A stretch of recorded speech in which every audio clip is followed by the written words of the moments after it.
It's just right in the Manage tab. You just literally click.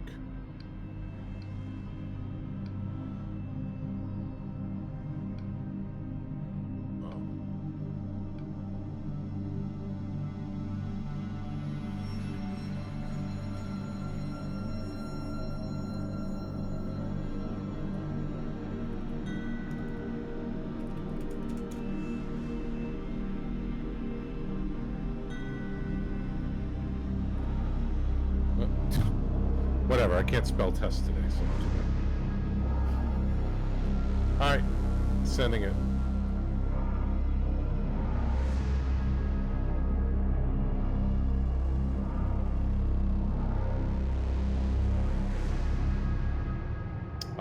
Nope. Other than the starter set being $50. That was the only thing I really had.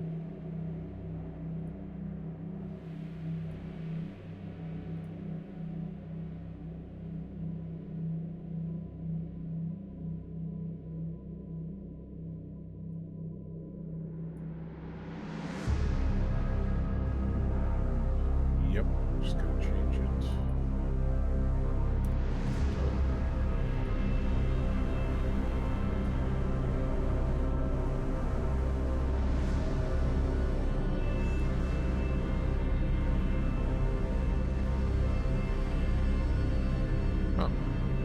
Thank you for the sub, Brennar. 16 months ago. Thank you for being a loyal subscriber. My one subscriber. Thank you.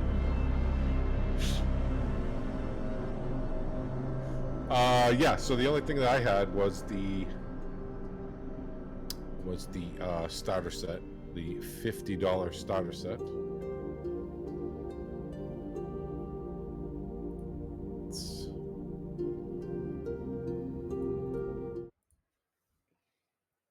All right, we're good. All right, let me just pull it up on my window here.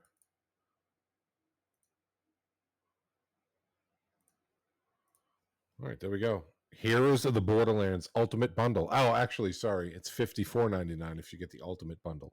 So the digital adventure pack comes with the.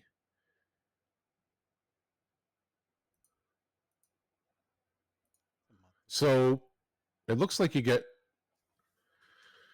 Caves of Chaos, Keep on the Borderlands, and then the play guide. But also you're getting, looks like some cards, some tokens, Yep. maps, dice. Looks like magical item cards, the Drunken Dragon menu.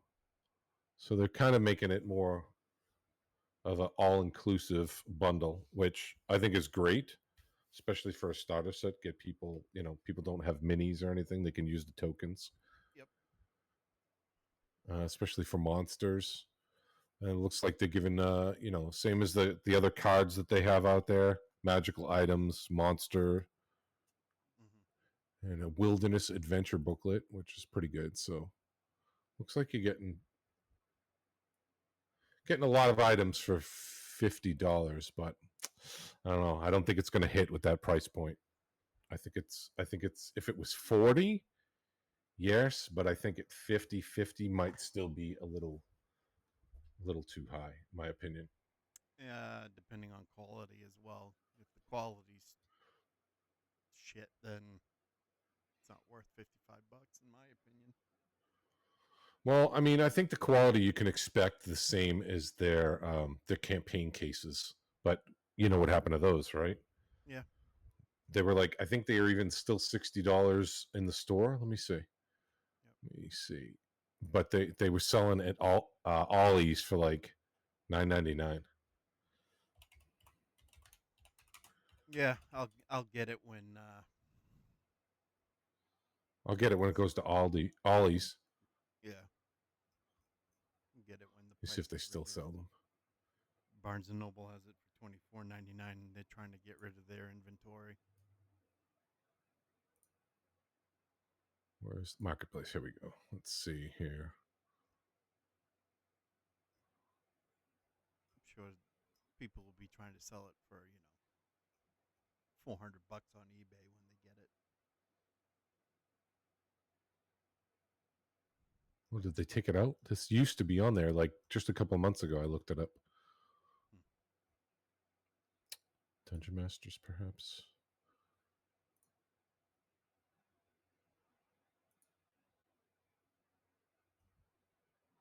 I would argue that it'll be the same quality as that, which isn't terrible. I actually have a campaign case, but I didn't pay. I didn't pay $50, $60 for it. I paid like $4 for it.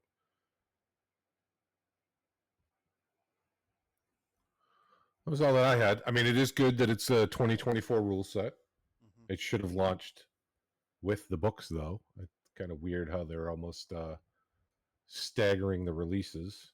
I mean, I get it for modules and stuff, but the starter set should have got launched at the same time as the book. Mm-hmm.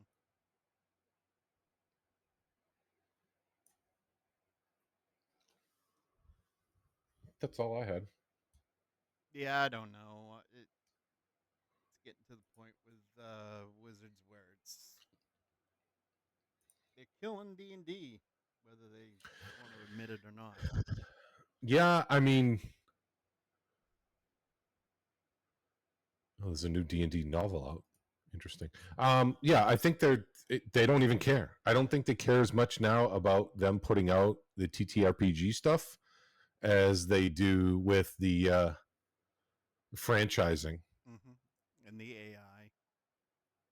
AI is going to kill it. AI is going to just going to put the stat. They'll just have maintainers of the AI. They're not going to have creators anymore. Which, Yeah. I mean, Yep. AI honestly does just as good of a job now, if not better than people. So, and it's only going to go up. Honestly, I've been listening to an AI DM, and he's better than people. Much more engaging.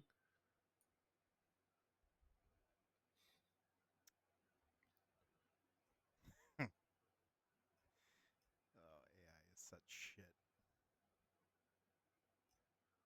Just shit. Anyway. Yeah, I got the rest of the lore I can go over whenever you're ready, and I'm ready whenever you are. go it. Okay. Um, so the Oh, actually, hold on. Before that, I'm going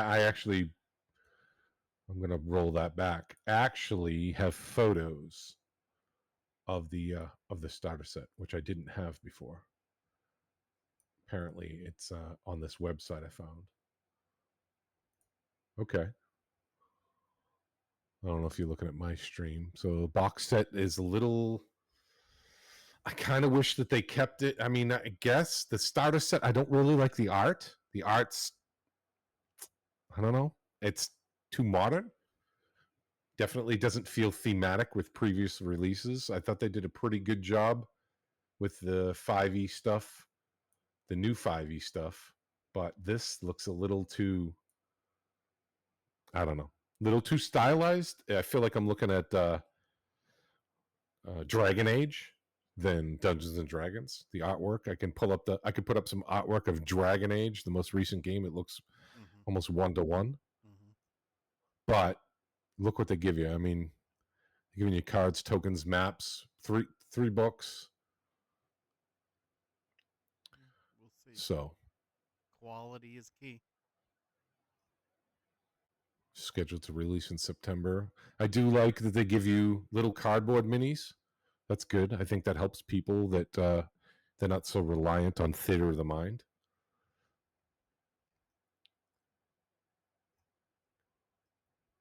So they're bringing Keep on the Borderlands into the most recent edition too. That's good. It's good as well. All right. Now that I've seen the physical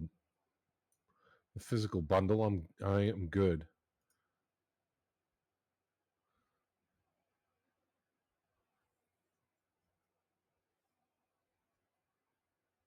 Yeah, I'm gonna wait and see. Check out reviews.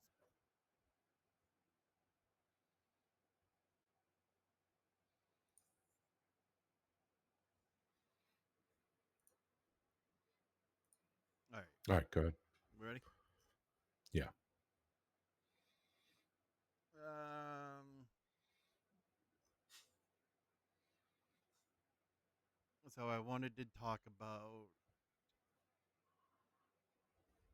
So I mean, we talked about edition by edition what they did with Lamordia specifically, and changes that were made from second to fifth edition. Um, broke into the lore. Um, we talked about some of the characters a little in depth. Who's the changes they made, and I want to go here. Okay.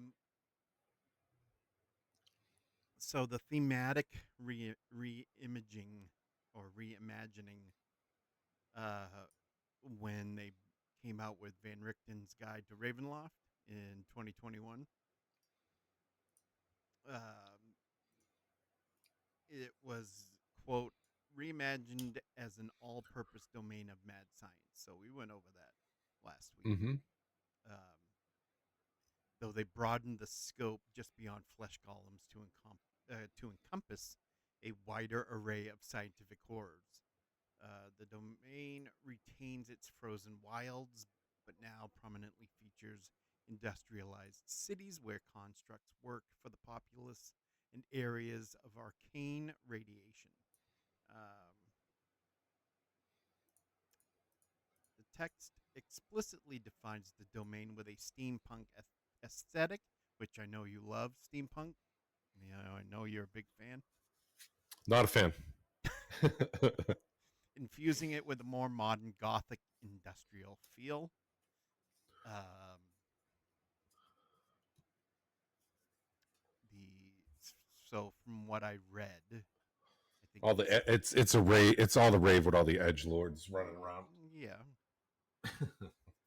Um,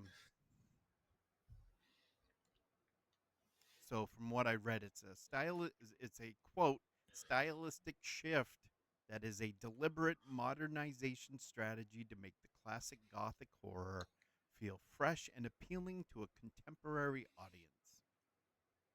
It And broadens its they should swap that word contemporary with modern. correct. Um, it broadens the scope of mad science beyond purely biological experimentation to encompass technological and industrial horrors, creating new avenues for adventure and thematic exploration. So take that with, you know, take that as you will. Um, the central location, and off the top of my head, I don't remember there being much. Probably in third edition, maybe. I'd have to go back through and look. But Ludendorff University is introduced as a central location for scientific breakthroughs and unwholesome experiments, serving as a hub for the domain's intellectual and ethical decay. And so, of course, we have the new Dark Lord Victor Mordenheim. Um, for anybody that may be watching who wasn't here last week, Victor is a gender flipped version of the original Victor Mordenheim. And Victra is portrayed as a brilliant but utterly amoral scientist. Her motivations are more nuanced than simple ambition. She's driven by by a desperate desire to conquer death, a goal that became intensely personal when her lover Elise fell ill.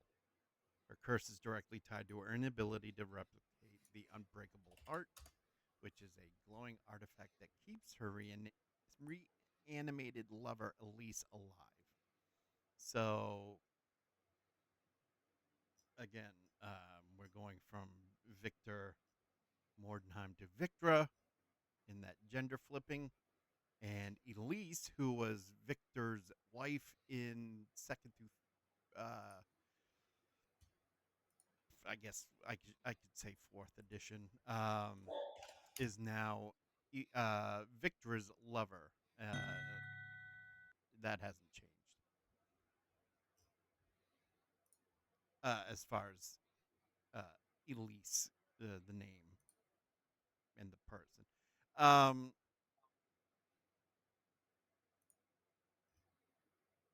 Elise continually flees from Victra, so that's kind of along the same lines as Adam and Victor Mordenheim, um, keeping both herself and Victra's greatest scientific triumph just out of reach. Victra's torment is the endless pursuit of what she cannot fully possess or control. Victra was transported to Ravenloft at the moment she was about to be arrested for numerous murders in her original dimension though her homeland is vaguely described. So I tried to look around to see where she came from. And the big thing for me was, is she is this just a flip? Is this just a gender flip? And it's like, that's it, and they're not gonna tell us maybe she was related to Victor in some fashion. Um, who knows? I couldn't find anything on that. Which that's a rather large hole to leave in the lore. But I mean, it is, but it's also the simplest. Just poof, here you well, go, yeah. no Well, explanation. that's Wizard's way of saying, well, forget about it. Yeah, Yeah, we're done. yeah. Um, It's a hoax.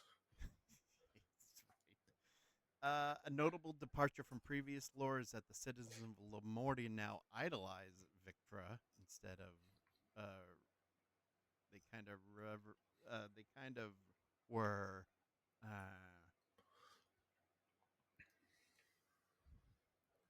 the citizens of Lamordia were disliked. They disliked but tolerated Victor Mordenheim. Um, the citizens now, they idolize Victra, and so she has a lack of patience for their fawning over her, um, and all that introduces a new insidious layer of psychological horror. A populace willingly embracing even fawning over the source of their dread, perhaps blinded by scientific progress, a distorted sense of loyalty, or simply a deep-seated denial of the true horrors around them. This makes the domain's horror more pervasive and unsettling, as the threat isn't just from the Dark Lord's actions, but from the complicity or delusion of the common folk themselves. So, as I touched on last week, the reinvention of Elise, she's not she's not Victor's vegetative wife, but she's again Victor's reanimated lover. Um,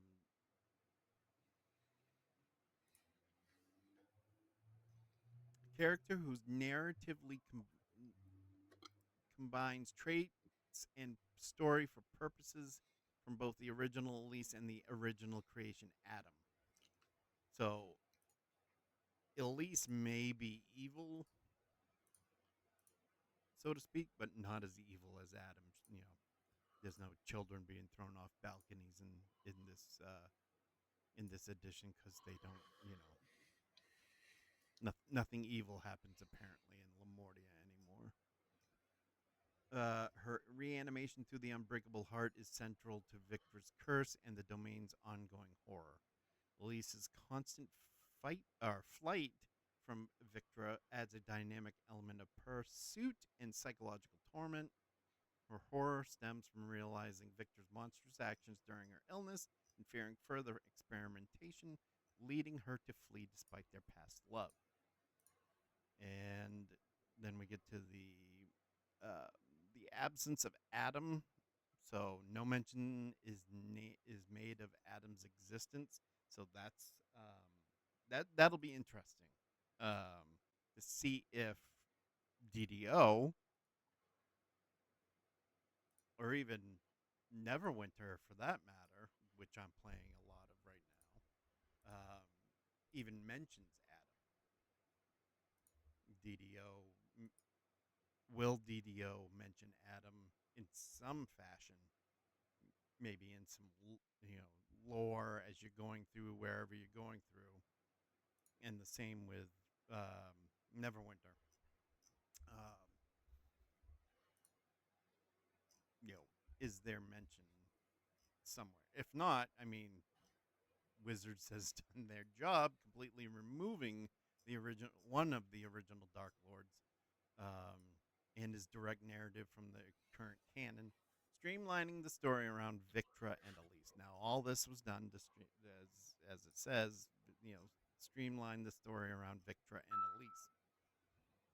Uh, Can I can I Go ahead. pause you right there? I have a question. Mm-hmm. So you've played both Mm-hmm. DDO's version of Ravenloft Mm-hmm. and Neverwinter's version of Ravenloft. Other there, okay, we'll start with the simplest one of first of all, the aesthetic differences. There is more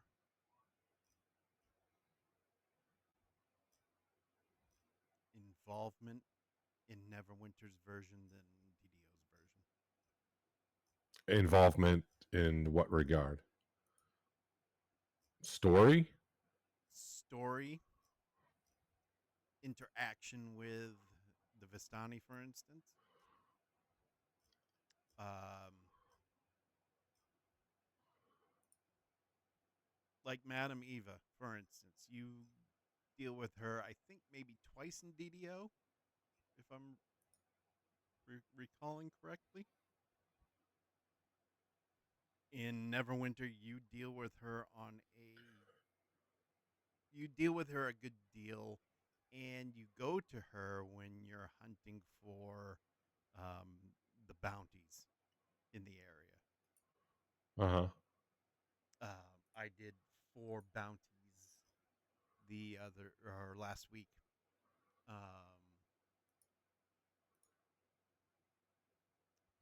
And I had to go, and Madame Ava read the cards to give me the clues to where I needed to go in 3 different places on the map to fight and move forward in the story for Ravenloft. In Okay. DDO, you dealt with her in what, Castle Amber and Castle Ravenloft, I think.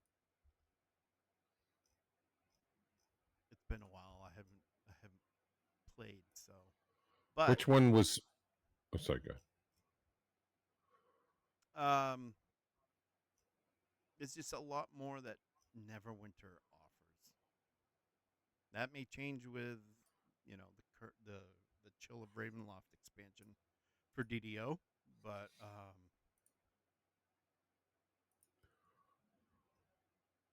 I don't know if they can.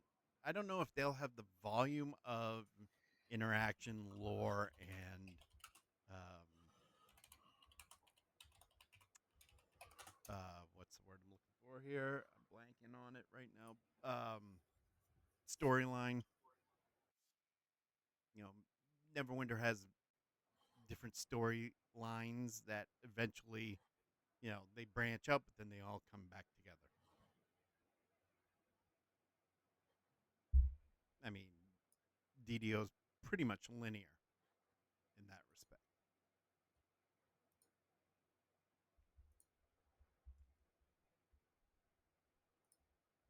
All right, as far as environments, which one do you think was well granted Neverwinter's a lot newer of a game, but which one was more physically uh immersive?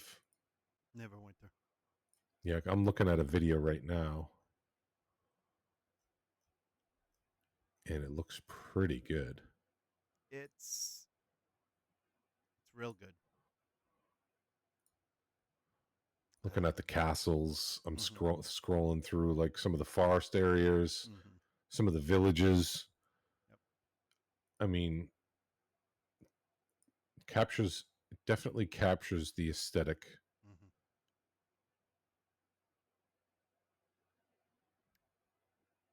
very well.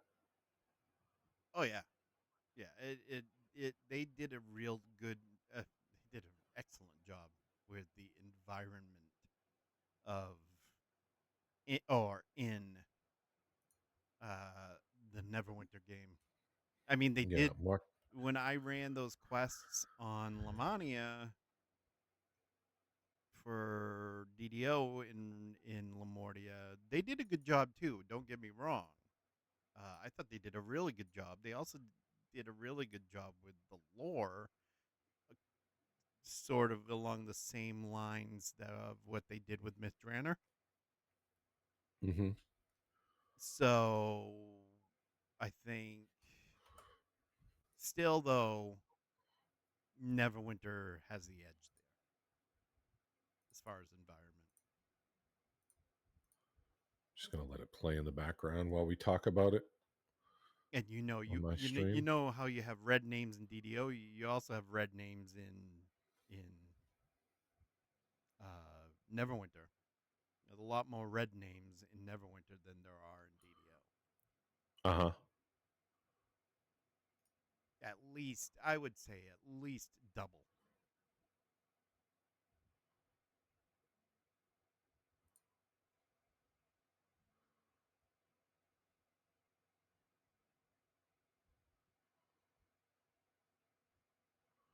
I mean, it looks pretty good.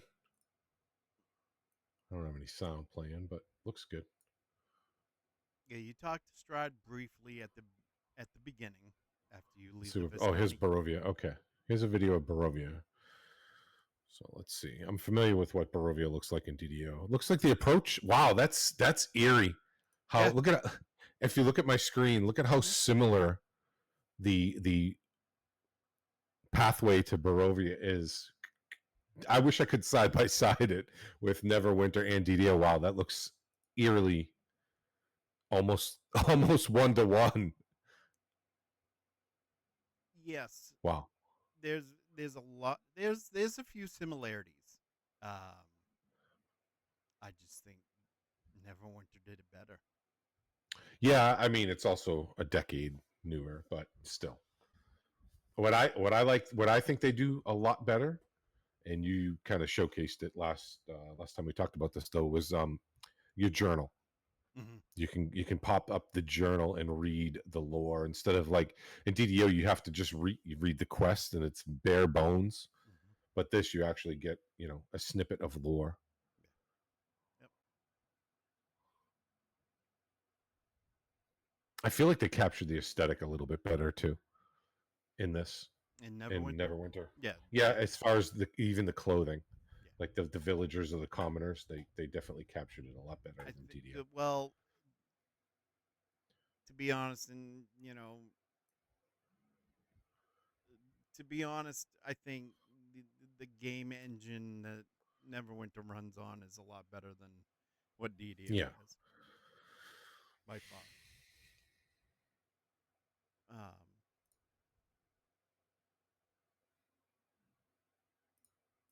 so I it's, Neverwinter has the edge.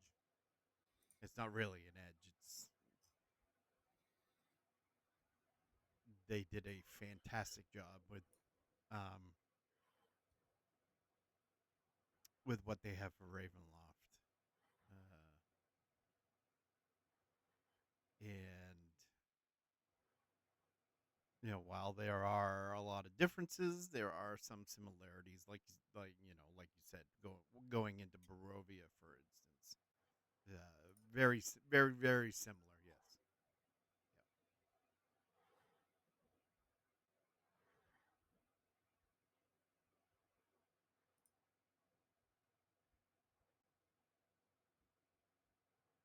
Yep. Any other questions? no, that was it. I was just curious, compare and contrast a little bit. I've played Neverwinter, but I was never in Ravenloft, so Mm-hmm.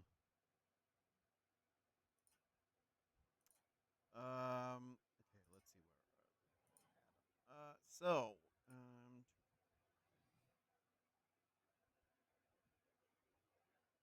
so again, with the absence of Adam, they fundamentally altered the Lamordia's Dark Lord, of course, and it changed the nature of the domain's horror from, that Frankenstein inspired type horror to the the um, the self-inflicted torment and consequences of, you know,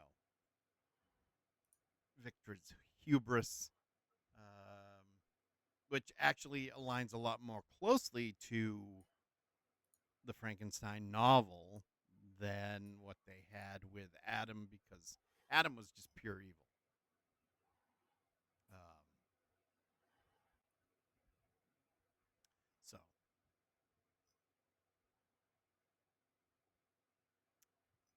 and let's see. So basically,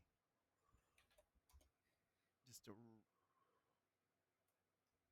wrap up the mission of, or the absence of, Adam. Adam, often known as Mordenheim's monster or the creature, was a central figure in the lore of Lamordia for much of Ravenloft's history, serving as its Dark Lord in Advanced Dungeons and Dragons 2nd Edition and Dungeons and Dragons 3rd Edition.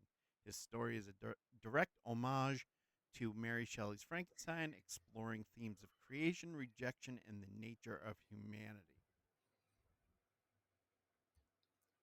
So then we get to Dr. Victor Mordenheim, who's also pretty much omitted from the new version.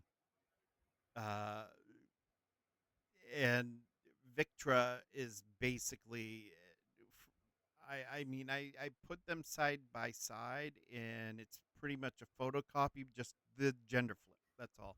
Right. Um, Victor was brilliant but obsessive scientist from Lamordia. Mordenheim was consumed by the desire to conquer death and create life through biomechanical processes, believing that the soul was not essential to life.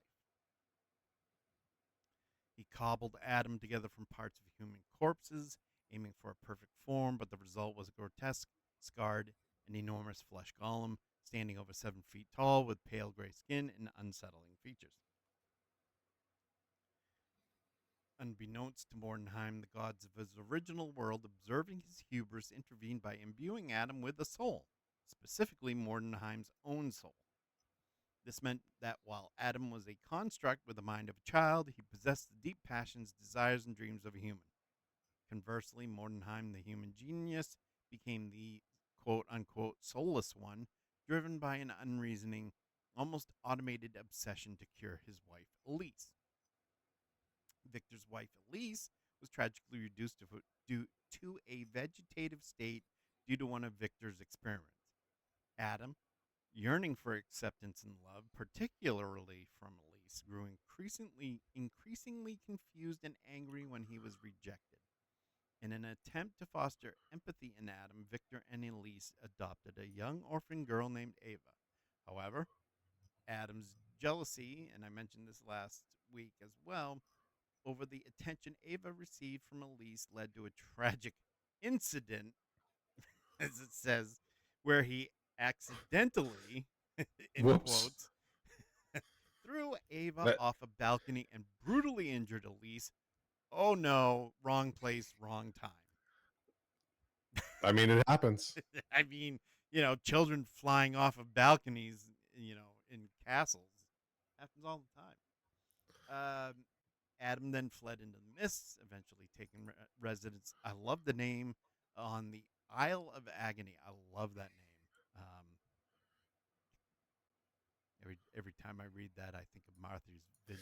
So Actually, so this was an isolated incident, but yet it took place in the Isle of Agony. Okay. yes. Martha's Vineyard. You been talking about when the cook drowned? Yes. Uh-huh. Yep. It happens. Amazing how I that mean, happens. I don't know how that happened. I don't either. Kind of like the car that flipped over that had the woman in it. Right, that's crazy. Chappaquiddick. Just bad luck. Just horrible luck. um, so the Isle of Agony is a secluded part of Lamordia's archipelago.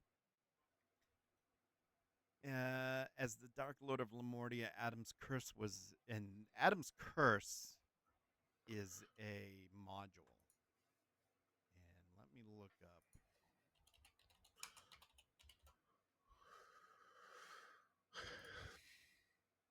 Adam's Curse is a module.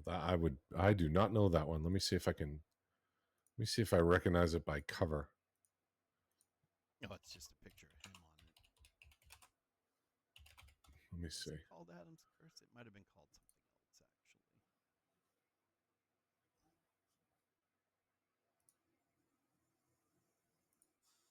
It's a second edition AD&D module.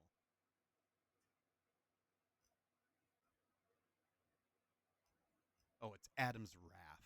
I'm sorry. It's Adam's Wrath. But Let's see here. all the Oh, same. okay. It's got the Frankenstein looking dude on there. Yeah, Adam. That's Adam. Nope, never. I never played any second edition. I was already out of the hobby by then. Um,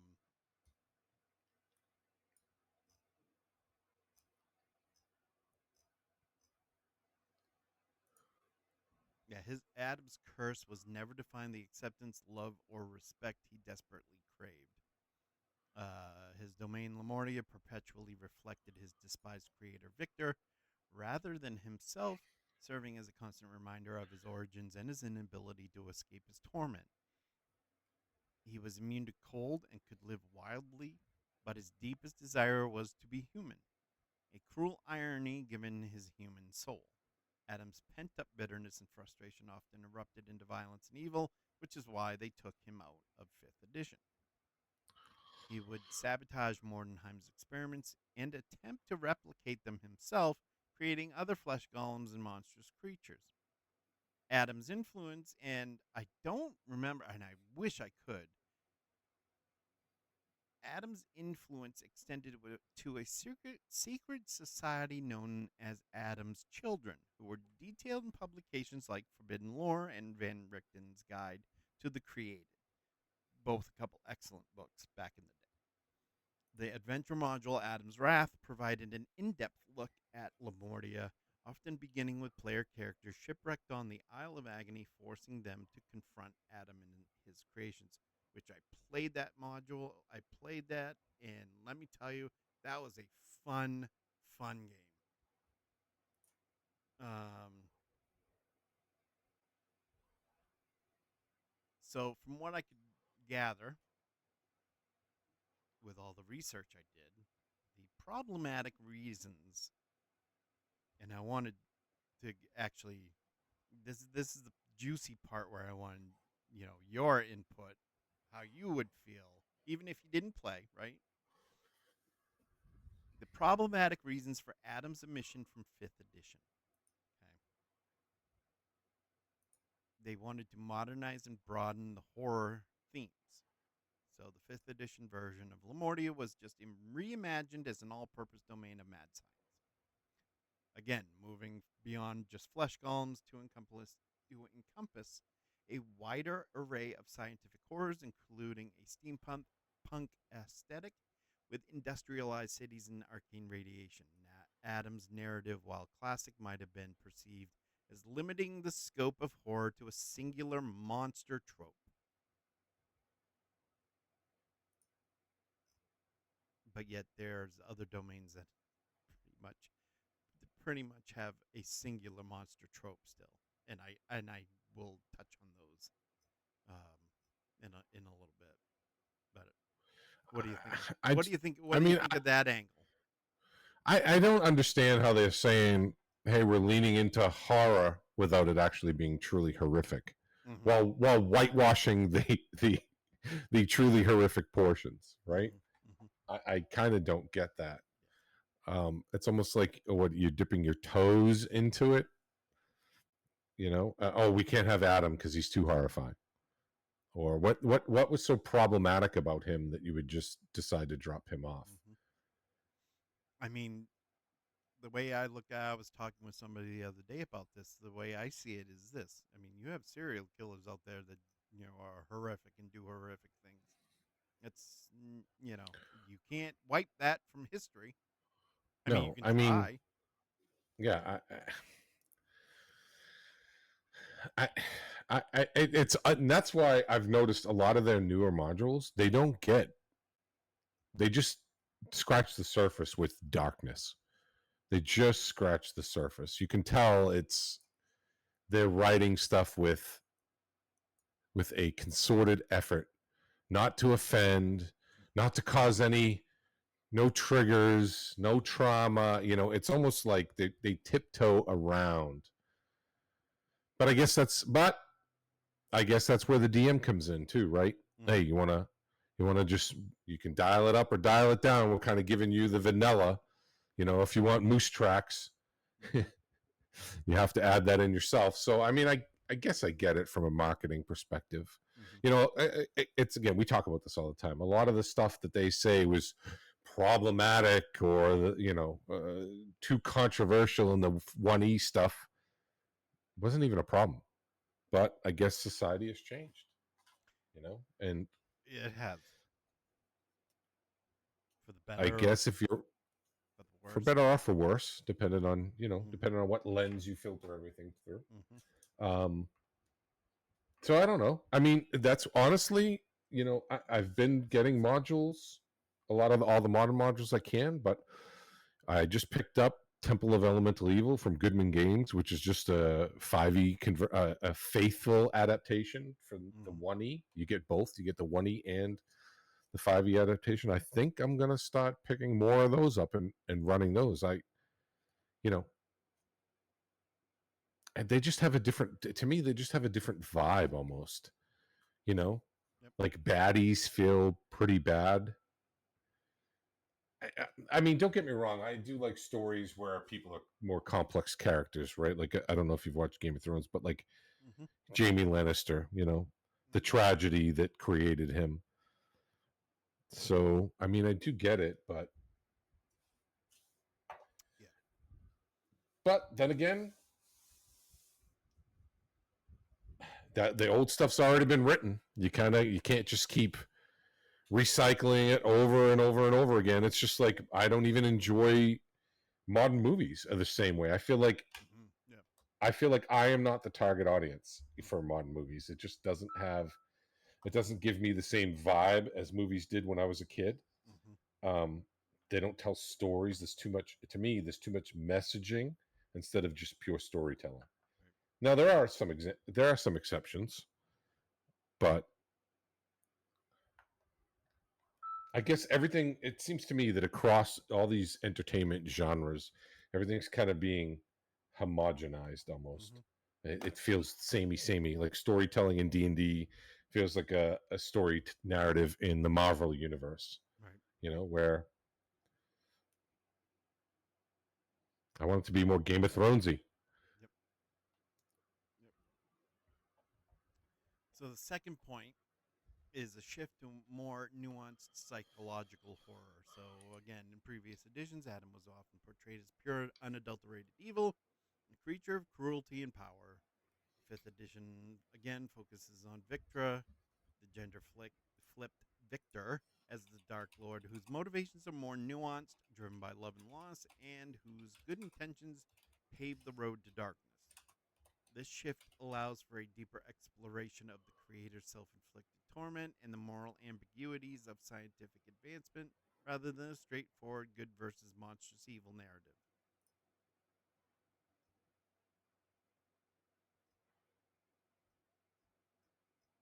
Blood War. Uh, The I that mean, I don't mind that either. I don't mind a gender flip either. I don't either. I don't necessarily mind the recycling of the same old characters because they do a lot of that too. Mm-hmm. There are a lot of old characters that still, but at the same time, just write somebody new. Then write your own story. I don't know. It's Repurpose Victor in Adam in some way.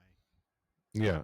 That's Right. what I mean that I plan on doing that's to me that's the like a problem with the Rings of Power, that. right? You took these characters, changed them, made them different, and you didn't make them better. No, You not at all. know. Nope.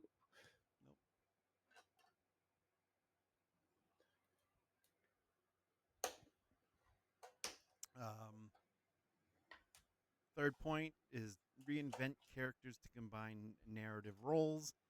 Elise, previously Victor's vegetative wife, is reinvented in 5th edition to become Victor's reanimated lover.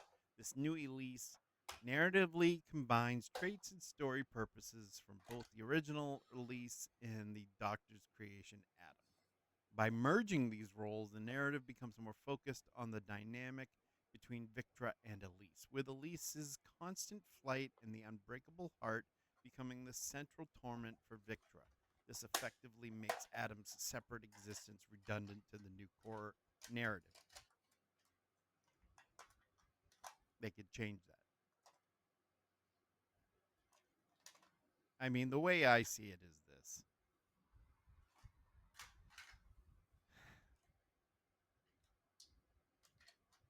Rather than, and this is with a lot of their retconning, which has not gone over well in my experience, they could again repurpose, reimagine, if you will, let's say Adam in a certain way where he's not as problematic. Again, we go back to the game you and I played. Instead of one word, I changed Yeah, that word. exactly. The no if it's no longer problematic, right? It's Mm-hmm. just that, oh, you still have the character. The character themselves is offensive. No, the character's been changed, Mm-hmm. right? I mean, there's nothing wrong with that. You can't just that. I mean, that's the modern audience. They just want to erase history, right? Mm-hmm. Instead of just, these are creative works that were from 50 years ago. Things were different. You don't just whitewash everything and get rid of it. If you can just do one tweak, and then everything's fine. Mm-hmm. I mean, I look at it like this: have they really written anything that is as nostalgic and iconic? I shouldn't say nostalgic, but as iconic as some of the old stuff. Look at all the characters that are still here 50 years later. Mordenkainen, Mm-hmm. you know, all have they really created anybody new No, that has that Elminster that has that depth to them that really gravitates with the audience? I don't think they Uh, ever will. I don't think so either. No. I think they're resting on the shoulders of giants. They Mm-hmm. really are. They will never have characters like they had, up until I think 3rd edition. So I mean, look at what they did with the. Okay, so look at what they did with Faye. All right, first through 3rd edition. I'll even go as far as 4th edition. As a matter of fact, you hardly had any content in Faye except for one module, which is Dreams of the Red Wizards, which is FR5, which I have. You have a box set, the Spellbound box set, which again is set in Thay, right? A lot of that is centralized in those two products for 1st through 4th edition. Nobody ever heard. Well, I shouldn't say nobody. Very few people that didn't know about Forgotten Realms did not know about Fae. Yes, you also had, and I have to correct myself. You had 3rd edition or 3.5. I'm sorry, 3.5 when they came out. They had the Unapproachable East, which also mentioned the Red Wizards, and maybe the Red Wizards were mentioned scattered out here and there. but still, not until the movie came out did you not hear much about Fae or Zastam, who was the Zulkir of necromancy, or Tharks, or you know, the the land they call the unapproachable East, which is Fae, and the lore behind that land. You know how it was formed, the demon Eltab. You know they named the city of the capital of Eltabar after Eltab. So I mean, there's a ton of lore that's there that nobody until recently never heard about, practically, right? So going back to the point of iconic characters, you're never gonna have another. They're just rinse and repeat. That's all they're doing. And with Zastam, they've actually said, "Oh, not many people probably know about him. We'll pluck him out. We'll take Faye, and we'll do all this, and we'll put that in the movie, and then we'll do this." And that's all fine and good, but I don't think even with the people that are there that have been there or had come and go and gone back to Wizards, you're never gonna have another Elminster, Drist, Jarlaxle, you name it. Yeah, This Rastlin, Fistandantilus, Huma, the um, symbol. Fizban. Yeah, I mean, we can go on for days. Yeah, it's just nothing. That's what I'm saying. The last, I want to say the last 20 years, 25 years, they haven't created anybody truly iconic that stands the test of times. I mean, truly, nothing really No, jumps out at me. I mean, what have they created? What is Humblewood their IP? no. Ravnica, that's theirs, right? Does anybody really jump out? Ravnica was Magic the Gathering, Yeah. and then you had What about Witchlight? Anybody that stands out in Witchlight? Witchlight was Critical Role. Oh, okay. Um, Shoot, I lost it. They're failing to forge iconic characters, and They they're never resting on will. the laurels. They're resting on the laurels of rich lore that has already been created. Hmm. You know, what about Candlekeep Mysteries? Is that them? Yes. Anybody super memorable from Candlekeep Mysteries? Yeah. Yeah. Okay. Again, rinse and repeat. Hallister Blackcloak, Good old Hallister Blackcloak. Dungeon of the Mad Mage. Rinse and repeat. They don't have anybody there that will ever create another character like, you know, Ed Greenwood did or like Bob Salvatore did. Never. Never. Not the way they're going and not the way I that mean, they've gone. Like you said, two maybe decades. maybe AI will. Yeah, maybe that'll be maybe interesting. there's hope. Maybe there's hope for the AI. Yeah, that'll be interesting. So the last point I wanted to make so we could go on is they addressed outdated tropes implicitly. So there are some problems.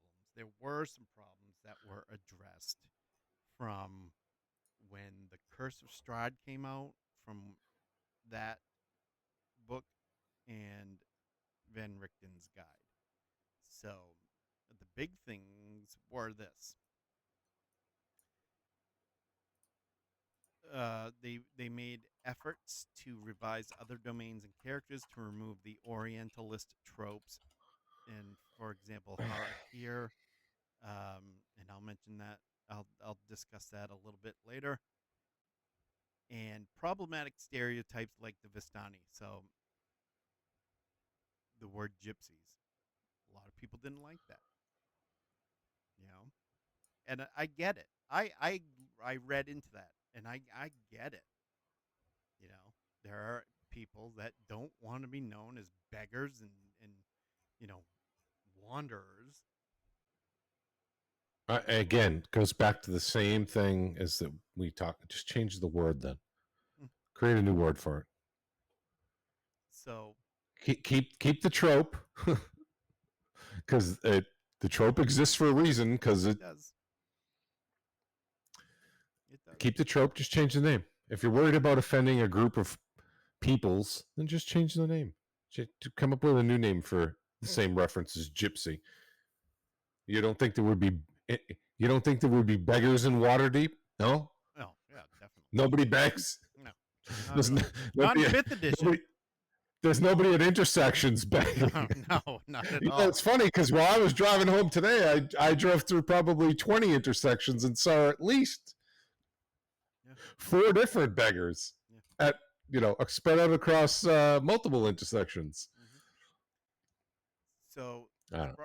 this broader context suggests a desire to update older lore that might be seen as simplistic, one-dimensional, or potentially insensitive by modern standards. Again, the modern But standards. here's my thing. Whose standards, right? Exactly. Who's on that board? Who's making Exactly. those calls? Exactly. Look, I'm not, and don't get me wrong. Don't nobody misread me and think that you want to keep inflammatory verbiage in there because you can change the verbiage, Mm-hmm. and then it doesn't have the history Mm-hmm. that's really connotation. It doesn't really directly correlate to one group of persons or another. Make it a fantasy name. Make it. This is in this fantasy universe. This exists. Mm-hmm. It's not, like those disclaimers. Any resemblance to real life persons, whether living or dead, is purely coincidental. You have to, I mean, especially in storytelling, you have to be able to tell stories that are going to elicit an emotional response. Mm-hmm. If you want to have something truly memorable, you ever watch a movie and it makes you cry? You ever watch a movie and a character pisses you off? Mm-hmm. You ever watch a movie and you feel so empathetic with those characters on screen? You're like, I've gone through that myself. That's what makes those movies memorable. When your movies are so watered down that they all just feel like this, like you're watching a movie in the Marvel verse, where it doesn't matter if I'm watching, 1, 2, or 22. They all blend together, in my opinion. They're just not. They don't stand out. Mm-hmm. Again, Game of Thrones. Game of Thrones hits all kinds of tough topics, but it's done so well, and it's what makes that universe so beloved, that Mm-hmm. show so beloved Mm-hmm. by people. Yep. I mean, if you want to turn D&D into Harry Potter, and not really have, See where it's going. super tough stories, then I mean, I guess I get it, but at the same time, that's not what make. I mean, I don't know. I guess Yeah. maybe I'm just filtering it too much through my lens. Than Well, there could be a way to do it where you know I I read about it extensively because I was like, what the fuck, why are they doing this? Why are they going to these links? And then I read into it. I read, you know, like people from Eastern Europe. They don't want to be known as you know beggars, drifters, wanderers, what have you.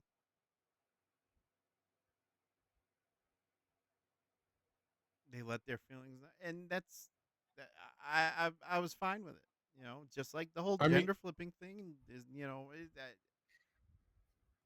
I don't think that is as big of a deal as some of the other things that we're going to go into later on. so I'll say this too. I loved Harry Potter. Harry Potter, all the movies were great. I didn't read the books, but the movies were great. Love the story of Harry Potter. But I have to be in the mood for that too, Mm-hmm. right? Like I wouldn't want to play Harry Potter the TTRPG. Mm-hmm. Yeah. It's just So not for me. I guess I could reference because we both know about Dark Sun. and the problems with that. Carter also had similar problems with the Orientalist tropes, just like, you know, um, let me go back here. Hark here, which again I will go into in a little bit. But Um, I mean, if you look at it though, too, the modern audience attacks everything. They attack Tolkien. They're attacking well, even again Harry Potter. that's They're people attacking now. Warhammer. Yeah, I mean, that's people now. People are so yeah, knee jerk reactive to everything because of you know modern culture. You know, you know. And don't get me wrong, I'm not saying that people should be walking away from your table going, "Oh my God," right, but right, that's not what I yeah, mean at all. yeah. No, I get it, and I feel the same way. So to wrap this up, Adam's portrayal as a grotesque and pure evil creature, while fitting the classic Frankenstein monster, might have been deemed less compelling or adaptable for the more psychologically complex horror themes the fifth edition aimed to explore, shifting from monster reign to scientist burden. That I get, and That's I am fine with going all more psychologically complex in the horror theme. I love that stuff, to be honest with you. So yeah. I'm fine with If you have a DM that's cerebral enough to be able to pull it off, it. Right. sure. I mean, I get it too. I get why they want the I'm just evil, ultra simplified, right? Mm-hmm. Because that's kind of easy to run a monster like that. It's a challenge to create a mad scientist or a super genius, right? Mm-hmm. You know, if the DM himself isn't overly skilled or Mm-hmm. overly intelligent, how do you pull off a super genius or Mm-hmm. an ultra complex, I don't. psychological edge of my seat thriller? Right? I mean, Yeah. most most DMs aren't going to be able to even pull that off. No. That's why they do the more simplified trope, right? Just because Mm-hmm. it's easy. It's easy Yeah. just to play an evil villain. Mm-hmm. It's pretty hard to play Hannibal Lecter. To be playing 4D chess with your players. Right. Exactly. Yeah. So, I mean, So yeah, and again, I mean, I don't think nowadays too many people know. I mean, you'd have to be a lore fiend or very well versed in, like I mentioned last week, um, when I said you should read into the lore behind Vecna. Um, a lot of people don't know about that lore. That yeah, would be his that would be problematic because he was a child. He saw his mother murdered in front of him, sought revenge, sought power, got that power, came back and literally obliterated and destroyed everybody in his path that wronged him or killed his mother, tortured them. I mean, we're talking, serial killer type stuff that you hear on a true crime podcast, right? I mean, look at this, right? So, look at Stranger Things. Who's one of the main antagonists in Stranger Things? Vecna, right? Mm-hmm. But I mean, granted, it wasn't adapted from the D&D lore, but still, you can still write the character without going into the grittier, without getting into the grittier lore if you don't want to, if that's Right. the story you don't want to tell. But at the same time, too, you don't sanitize or bury those old stories. Mm-hmm. There's no need to bury them. There's no need. That's just like the satanic panic and burning books. Oh, this is we have to just erase this Yeah. history. Mm-hmm. No, Let's you see. can either you can either appreciate it for the creative work that it was and understand that, yeah, you know what, people's opinions on things have changed. um I don't know. Well, I mean, you talk about book burning, and I mean, you can say the same thing about banned books that are everything going on with the banned books nowadays. I mean, it's along the same line, pretty much. Um, what was I going to say? Oh, the omission after second edition of Demons and Devils with the Satanic Panic that they did. I mean, again, They same thing. renamed everything because of the Satanic Panic. Where's the Satanic Panic now with all the concerts that are going on where Well, people, now that's turned into, well, I don't want to get into a political debate, but that's turned into, who's in whose bathroom. right? It's wild. Anyway, Um, so to wrap that part up, in essence, Adam's omission allowed 5th edition to streamline Lamordia's narrative, which I get, deepen the psychological horror, and align the domain more closely with contemporary horror sensibilities by focusing on the creator's internal struggle and the broader implications of unchecked scientific ambition. Lamordia is now depicted as being trapped in an eternal winter directly caused by Victor's curse. So in second through third, fourth editions, it was just, you know, a bleak, cold area that they did have seasons. Well, now it's just an eternal winter um, caused by Victor's curse. This perpetual cold and snow are physical manifestations of the Dark Lord's inner torment, a more direct link than in previous editions. The domain's landscape is characterized by windswept coastlines battered by icy waves to brooding forests where ancient trees claw at the sky. End quote. The culture continues to emphasize scientific hubris and macabre creations, with Gothic architecture, which is more of uh, the Victorian Gothic um, vibe, blending with laboratories or laboratories, if you want to be, you know, all pinky up, and workshops. Lamordians remain primarily atheist and scientifically oriented, seeking rational explanations for phenomena. The nature of the sleeping beast is left unstated in 5th edition, removing its previous identity as a powerful demon, further simplifying the lore. Now, the sleeping beast, I didn't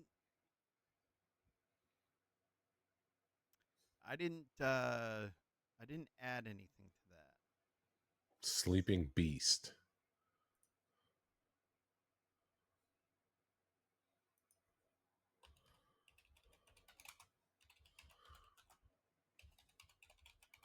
So the sleeping beast,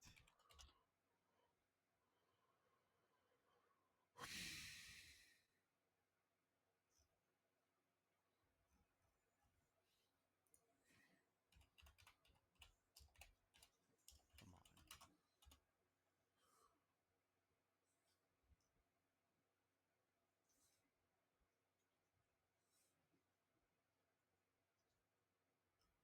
Where are you? The sleeping beast mountain hills, but that's not what I'm looking for. I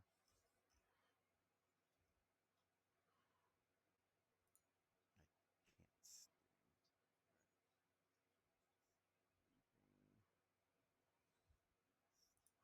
Is that a 5e There thing was or is that actually there's actually second edition. So there's the Sleeping Beast Mountains, okay, but also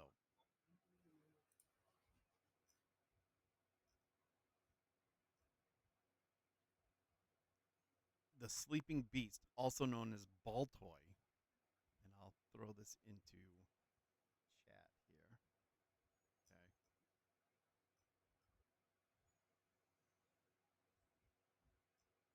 Okay, Baltoy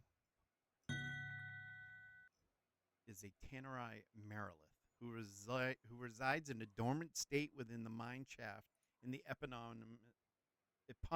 Oh God, I can never pronounce that.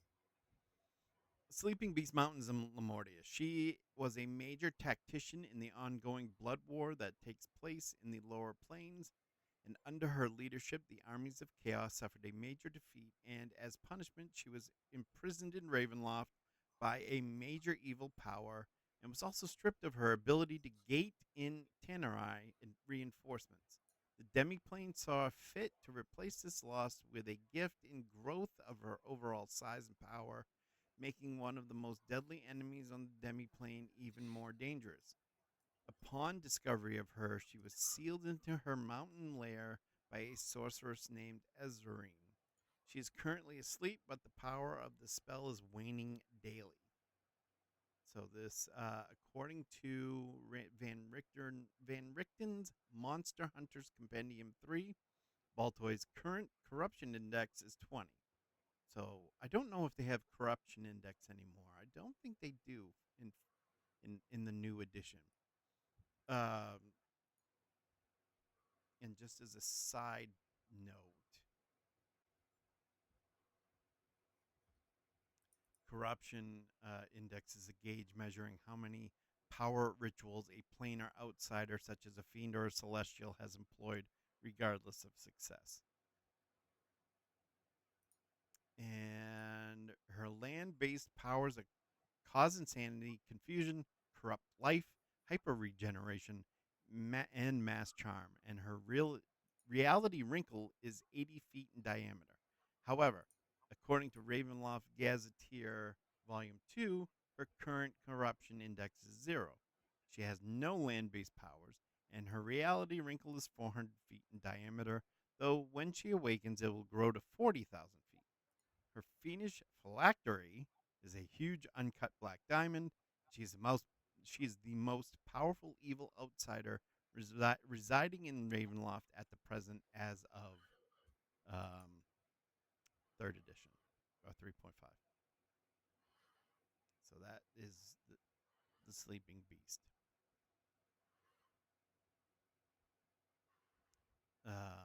So they've believe they've left the Sleeping Beast out, which there's one prime example of something that you could work with that really didn't have, I don't think, any problematic, you know, anything regarding it, and they just chucked it in the bin and said, "Fuck, Yeah. fuck it."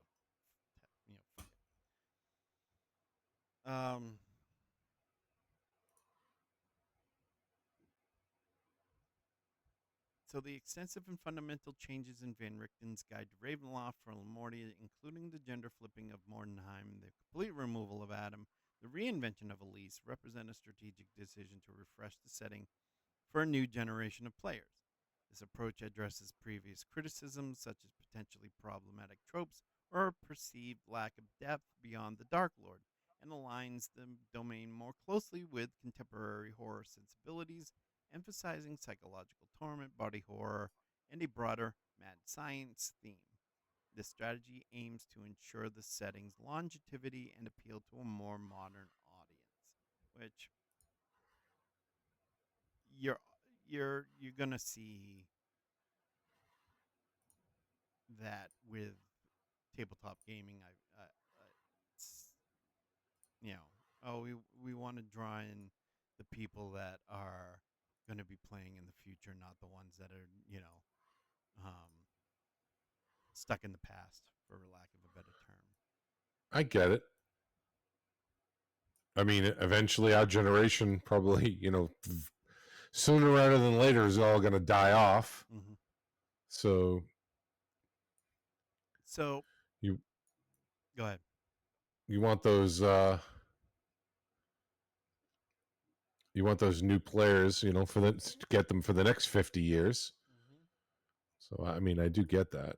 I don't see them making it through the next 10. No, no way. Nope.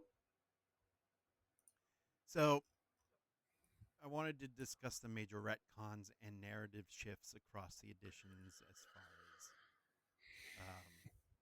I threw up the map of Lamordia on my screen. Kind of interesting.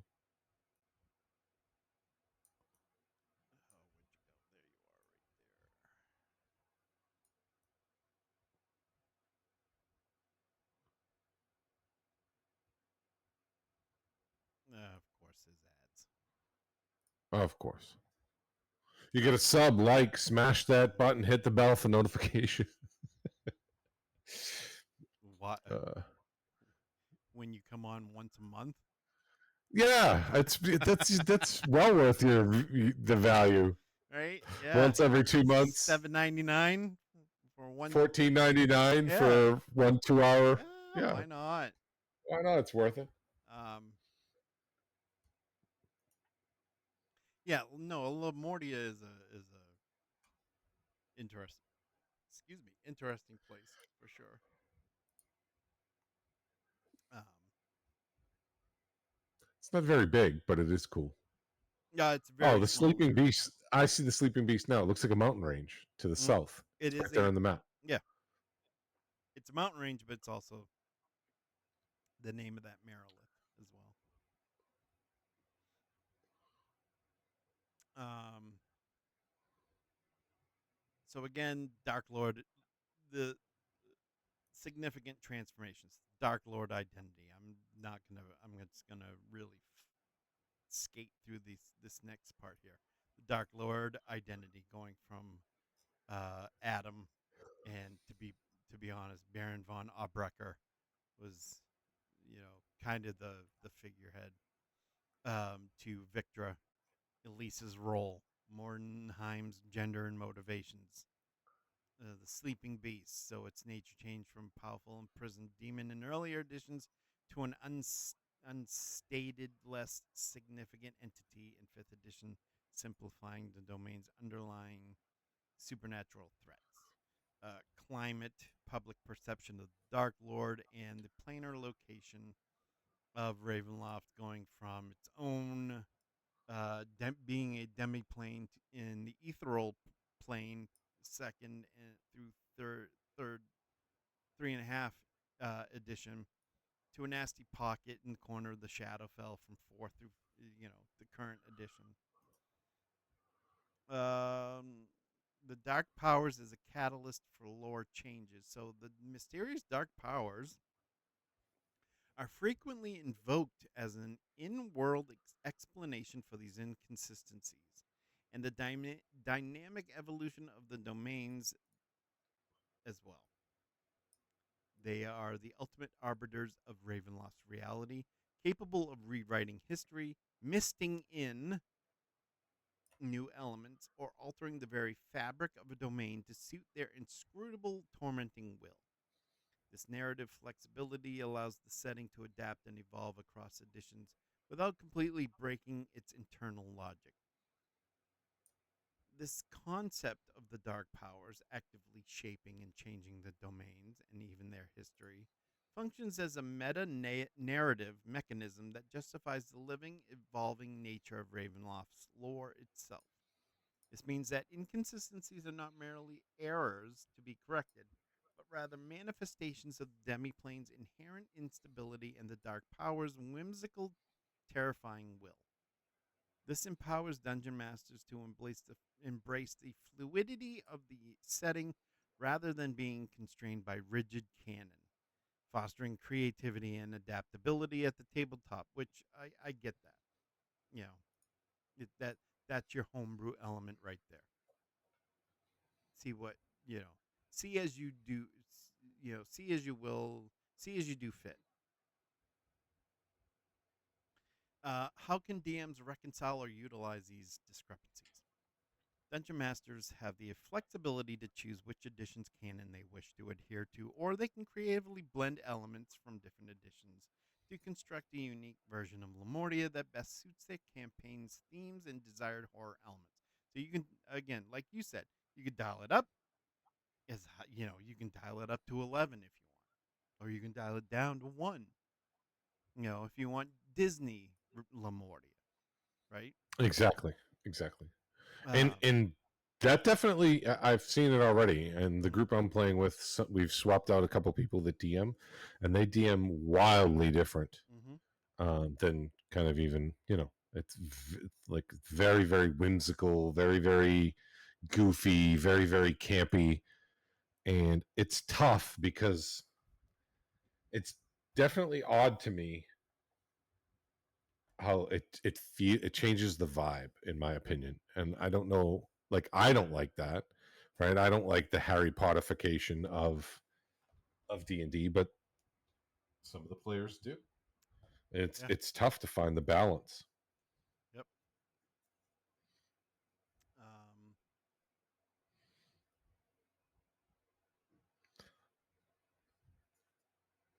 okay. But yeah, The I think that's perfect, right? It's just a mhm. matter of, like, what flavor do you want it? Yeah. You know, do you want it? Do you want it? You know, Bram Stoker's Dracula version with Keanu Reeves and, oh God, he was in Batman. I'm trying to think of the name of the dude. Oh, Gary Oldman. Gary Oldman, right? Do you want that version of Dracula, or do you want the version with Hugh Jackman in that? I think he's a terrible actor, but the guy who played Count Dracula in that, you know, in that movie, you know, which flavor do you want your Dracula? Right. Exactly.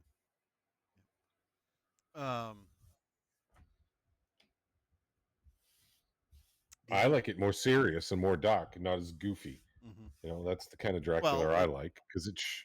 let me take it one step further. Do you want the Lost Boys or do you want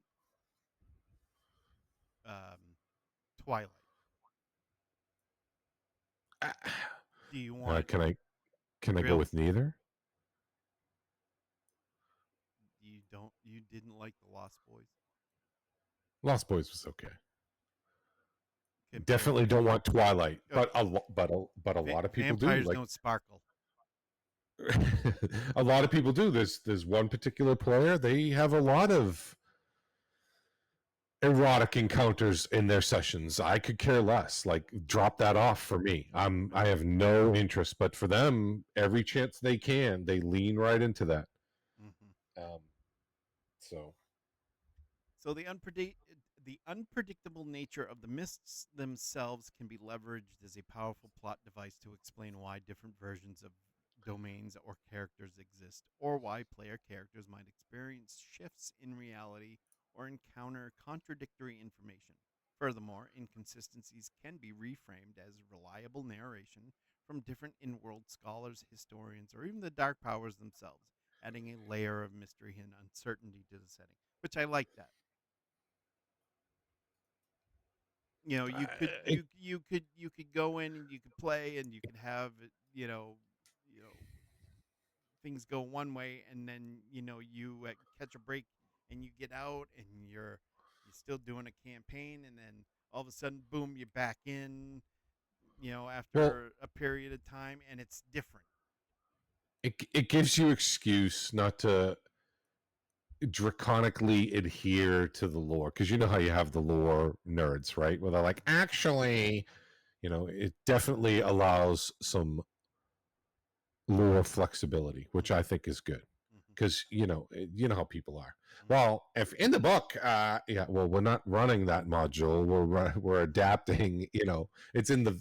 We're using that for creative inspiration. We're not running it one for one. Right.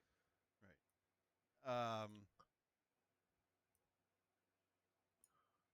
Okay.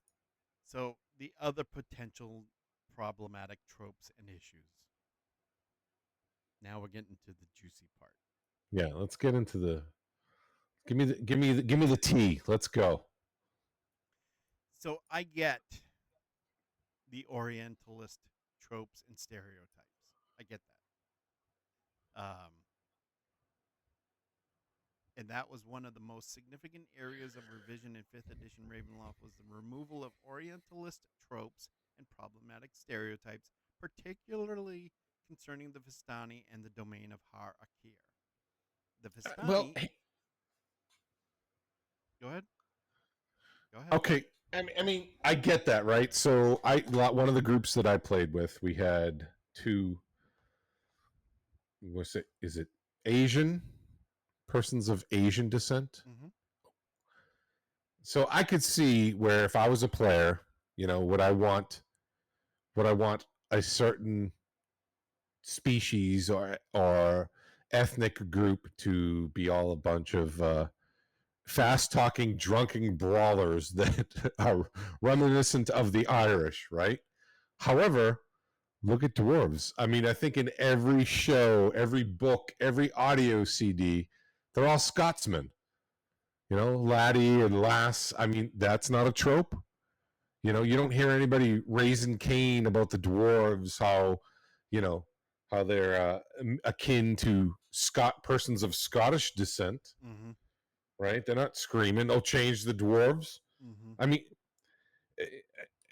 certain tropes give the species, if you will, or a little veracity.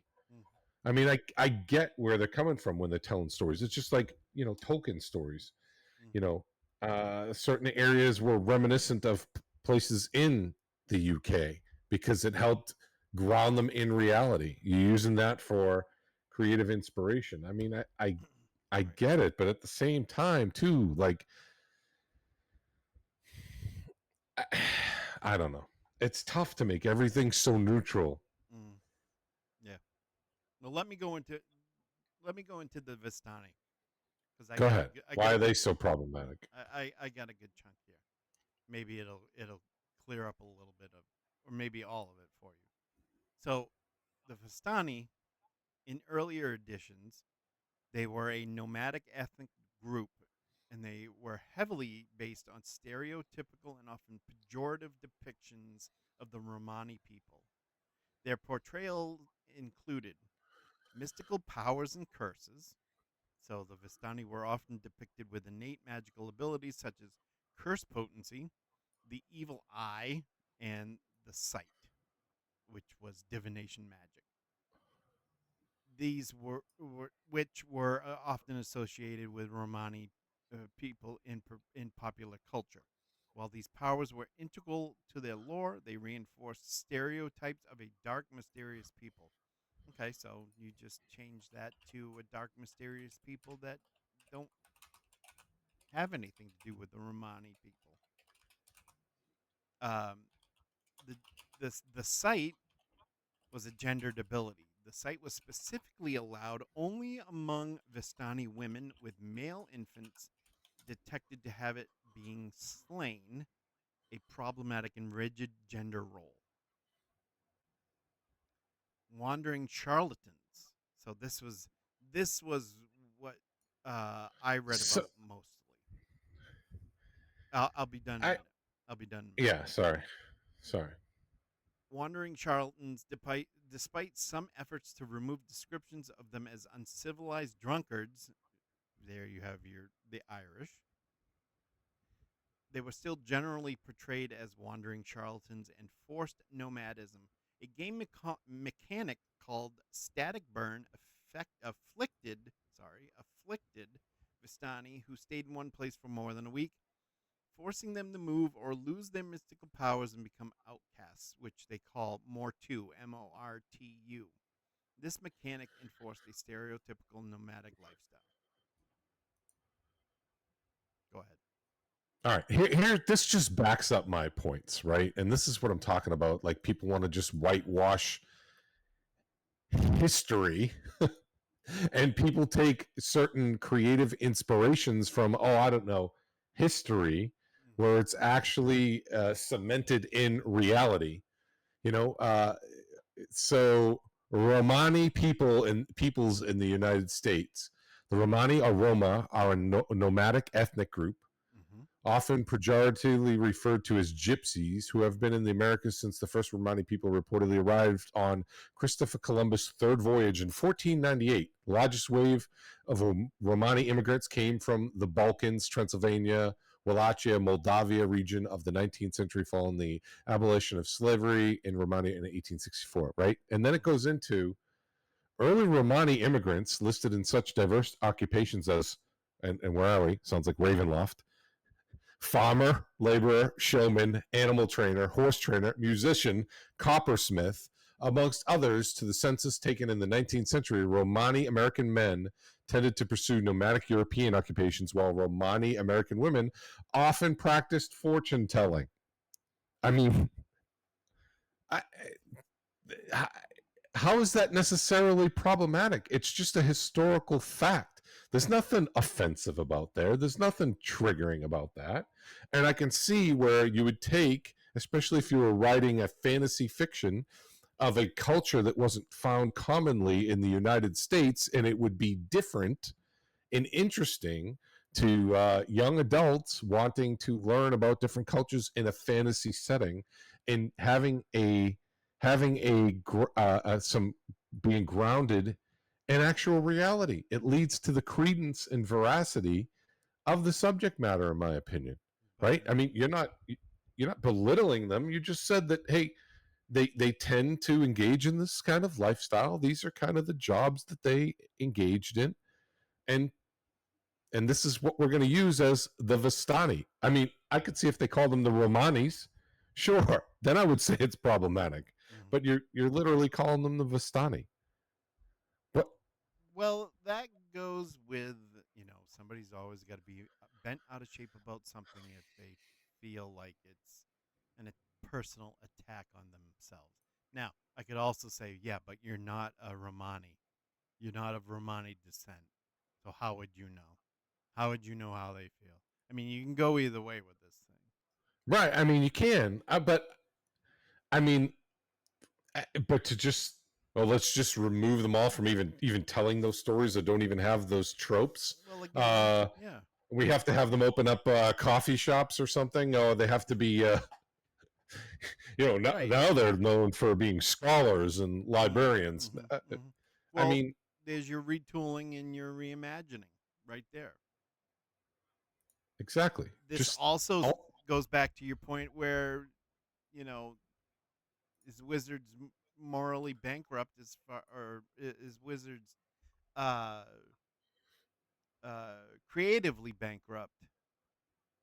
Yes, they have been for 20 years, like you said, 25 years, and I would agree. I think that's where that leads. They I mean, don't have anything in the bank because, like you said, they're standing on the shoulders of giants. look, I have gypsies in my family. I mean, both my uncles married women that were literally gypsies. And they they call themselves. My uncles used to refer to their wives as gypsies. It was. I mean, it's just. I don't know. I guess maybe the times are changing where now people don't even say husband, wife. They just say partner. Right? It's just, Mm-hmm. that way it doesn't codify any term or sex or gender with their. I mean, I don't know. It's all how far do you want to take it? I Mm-hmm. guess it's just it's a to me it's just all nuance. Would I care? Would I, being from Irish and English descent, would I really care in a fantasy setting if you wanted to say, oh, hey, there's these groups of people, they're predominantly known for being hot tempered, drinking, and fighting all the time, and they talk with a certain brogue, I wouldn't care. Mm-hmm. If anything, I'd go, oh, okay, I've seen people like that. And then it would put a mental image in my mind's eye. I mean, Mm-hmm. look, I guess I get it. And it's a corporation, right? Mm-hmm. I mean, I think culturally everything's changing, movies, music, Yep. although, well, not necessarily music, because there seems to be that's the one vein that they don't touch, where you can use racial epithets and derogatory names, and it all depends on who's singing it, then it's okay, right? That Right. the hypocrisy is ridiculous. Right. So to wrap that part up, in Bring fifth edition, make Vistani great again. Jesus Christ. In fifth edition, Van Richten's Guide to Ravenloft aimed to revise the Vistani's depiction. They are no longer considered superstitious, but focus on traditional practices, and their abilities are grounded in D&D's forms of magic. The Curse of Strahd adventure also includes errata and a revised depiction of the Vistani, like I had Uh, mentioned earlier. The Hold intent on. was to make. So are you're whitewashing them. Now they're no longer superstitious folks. They're just interested in magic. Well, no, the intent was to make them less of a caricature. God, I can't talk today. Caricature. caricature, and more of a diverse people with their own culture and magical traditions rather than being defined by harmful stereotypes. Which I get. All right, I get. but they were predominantly superstitious. I don't know, just like in some cultures or some parts of the world, uh, voodoo's a thing. Mm-hmm. It just is. Mm-hmm. I mean, you can whitewash it all you want; it still is, Well, now right? you now you're talking about the jungles of Chult. Right. I mean, let's get rid of that. Now it's no longer voodoo. Now it's what are we going to call it now? Mysticism. I mean, Prolific mysticism. yeah. If you catch, I mean, it's just it's if you like catch what I'm throwing down there. I do. So I mean, it's like, look, I get it too, but once you start tipping or toeing around this whole arena of mental gymnastics, it never stops. Mm-hmm. It just never stops, and it becomes exhausting. And if somebody is, I look at it like this: if somebody is that triggered about everything, they're just problematic at your table.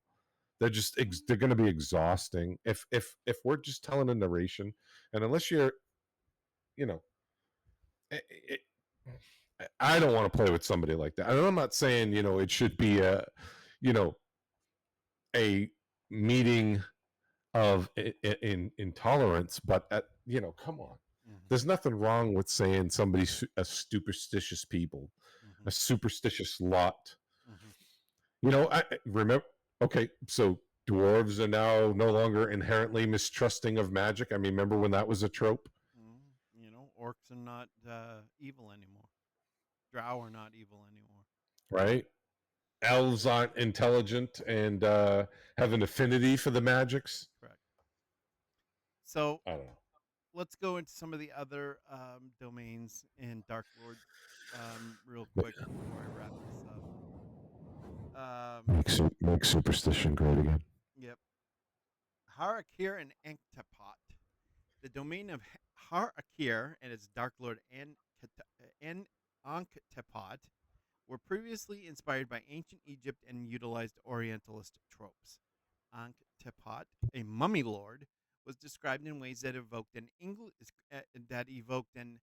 I quote, English actor covered in hundreds of yards of fabric pretending to be an Egyptian. End quote. That I get too. Okay. Just Oh, uh, sit on your hands. Sit on your hands. I know you're chomping at the bit. In 5th edition, Harakir was reimagined to remove these tropes, and Anktepot's appearance was changed to look, quote, more like a high fantasy creature, end quote. Wizards of the Coast specifically hired an outside writer, K. Tempest Bradford, whose work in Clockwork Cairo, Steampunk Tales of Egypt served as inspiration for the reimagining, indicating a conscious effort to approach the culture with more authenticity and respect. And I get that. Which is what I which is what they did with the Vistani. I mean, I guess I get it too, right? I know what was it when you had the famous white actors portraying, persons from the Middle East. I mean, I get that, right? But I mean, let's put things into perspective too. It's Hollywood. Those were the actors that were available at the time, right? I mean, they, they just Yeah, they didn't do casting like they do nowadays, well, right? they could have, They were just like, I mean, they could have, sure. I mean, have you? but all the white people hated everybody that wasn't white back then. More, well, I don't know about more than now, but I mean, come on. I mean, I don't know if it was necessarily that per se. I mean, maybe it was. I don't know. I never worked in Hollywood, so I can't really I didn't comment. either. And I've been to nor was Hollywood. I around. Nor was I around in the 40s and 50s. Right, But exactly. at the same time, too, I mean, you know how that works. They just Mhm. they want to make movies. They want to use actors that are hot, and they're like, you know what? We'll just make this guy play this role. I mean, do I agree with it? I don't know. Was the movie good? Was the performance good? Was it believable? What's the now? Okay, now I'm slapping on elf ears and I'm portraying an elf. Why aren't we getting real elves to play here? I mean, I get it, but then you go the other extreme. Look what just happened with Snow White and the Seven Dwarves. You had Peter Dinklage like up in arms that they casted small people to play dwarves, and then they fired them all. So now those people never got their life's dream. They never now they're not on the big screen because this Well, guy wants to play activist, and then you had the guy who was a dwarf or small person from the WWE or WWF or whatever. He Tony was a Storm, wrestler. He got to do it for 10 years. He was even like, hey, who nominated this fucking guy to be our exactly, spokesperson? exactly. I was just about to say that. Yeah, Exactly. Yeah. Yep. he's like, although I guarantee you, all those people were thrilled that they had the opportunity to be in a Hollywood movie and were hired as actors. And now look, you killed it, right? You Mm-hmm. killed it. You killed it on the shoulders of activism that we were somehow Mm-hmm. but Yeah. like stereotyping, small persons. Right. Yeah. I mean, it swings both ways, Yeah. really, as the No. way I look at it. Now, granted, if I wanted somebody to play a Middle Eastern male in a modern day movie, I'm gonna try to cast a Middle Eastern male, Mm-hmm. but he better be a fucking good actor, Mm-hmm. right? He better be able to carry his. They better be able to carry their weight, no matter what role they were playing, right? And I'm not even just saying Middle Eastern, anything. If Mm-hmm. I'm typecasting an Irish guy, he better be able to act. Mm-hmm. Yeah. It just let's let's face it, acting in other parts of the world where they don't have a Hollywood, the actors kind of suck. You ever watch a movie from Bollywood? Mm. Yep. The acting's pretty bad. Well, when we go out to eat, sometimes at one of the places we go to, they have that stuff on TV, and it's like, yeah. So moving on, I wanted to get into simplistic Dark Lord motivations and quote one trick pony end quote domains. Earlier editions sometimes presented Dark Lords with pathetic crimes that led to their eternal torment, and domains were occasionally seen as one trick ponies, focused on a single horror trope.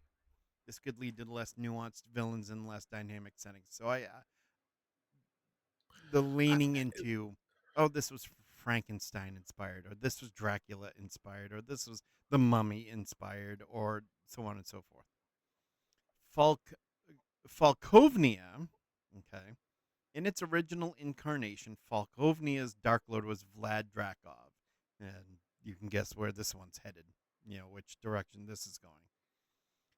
Vlad Drakov was a fairly basic analog for Vlad the Impaler, with a few defining characteristics beyond being a land ruled by a brutal warlord with a penchant for ultraviolence.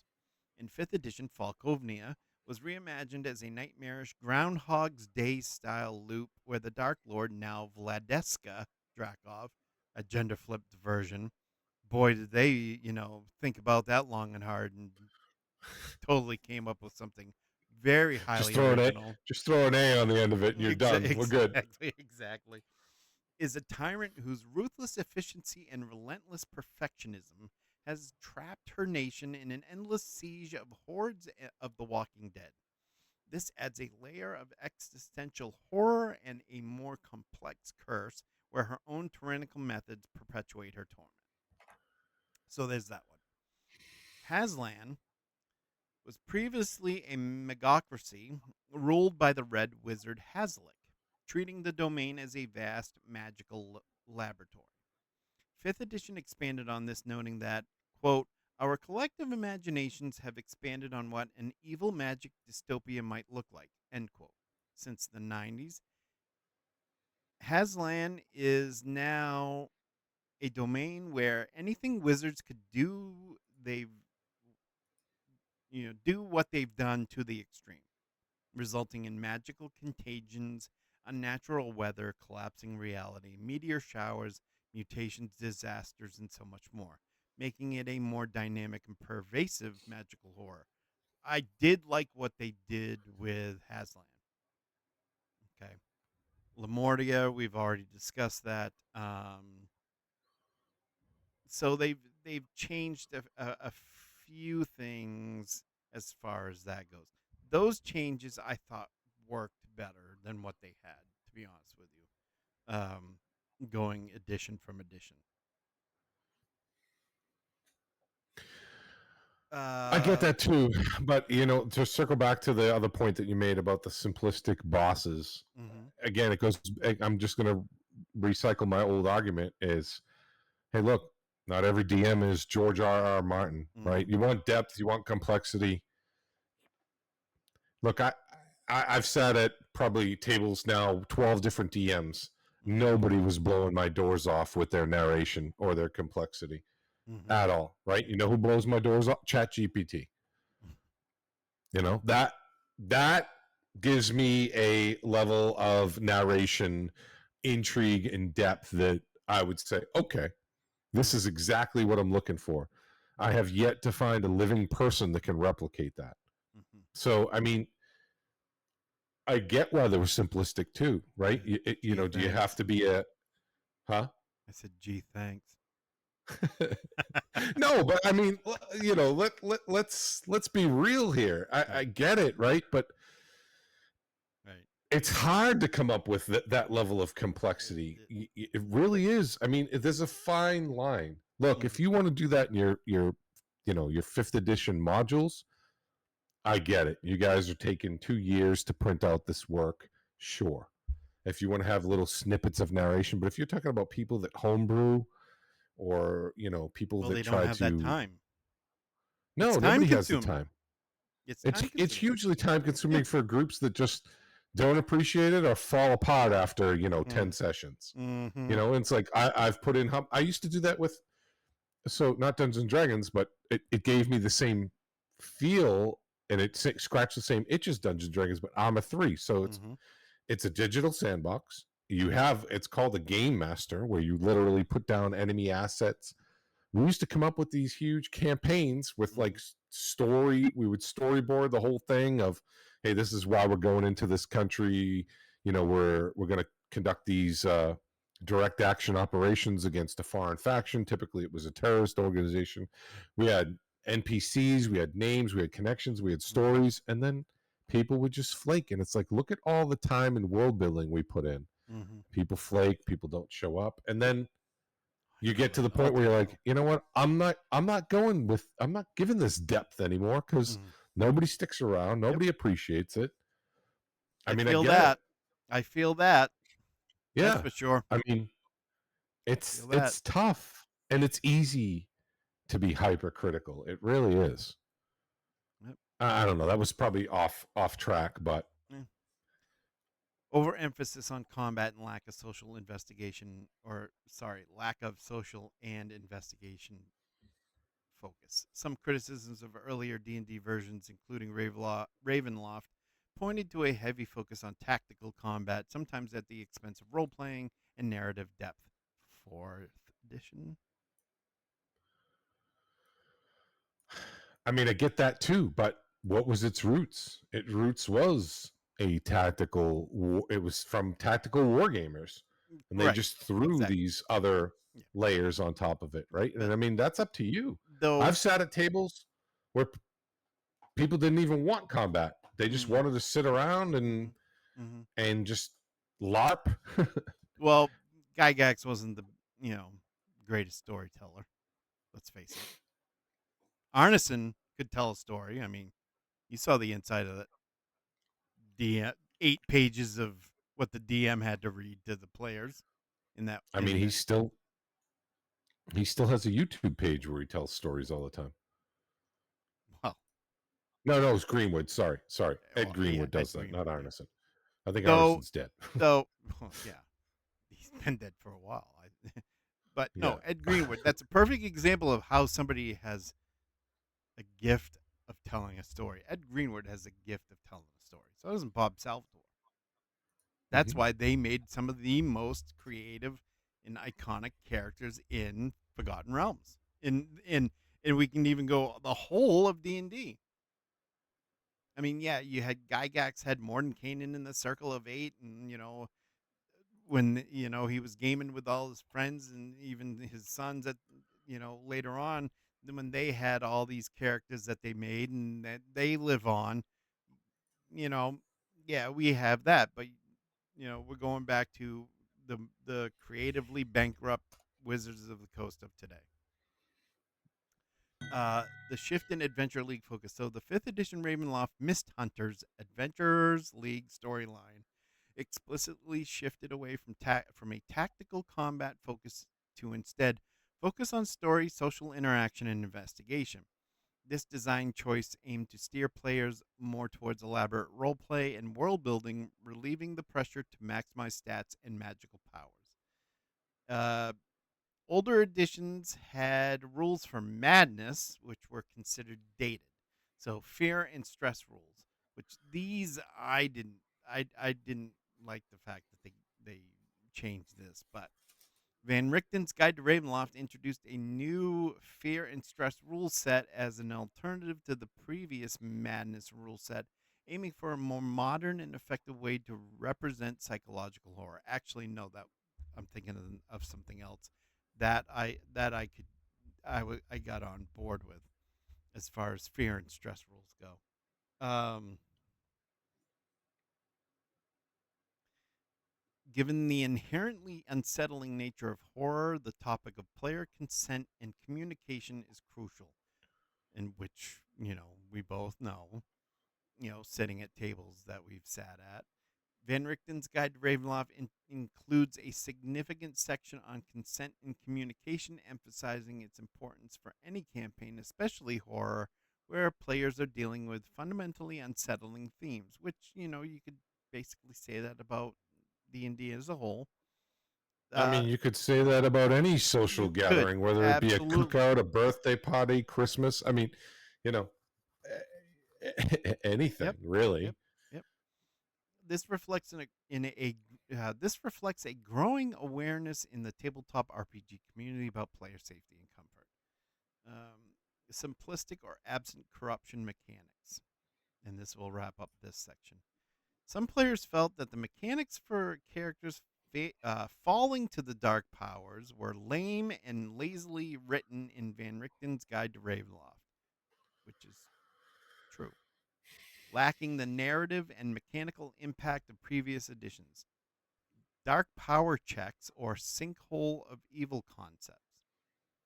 This criticism suggests that the 5th edition's approach to character corruption might have been seen as less robust or impactful compared to older systems that emphasized the looming dread of judgment and the temptation of temporary power at a terrible cost.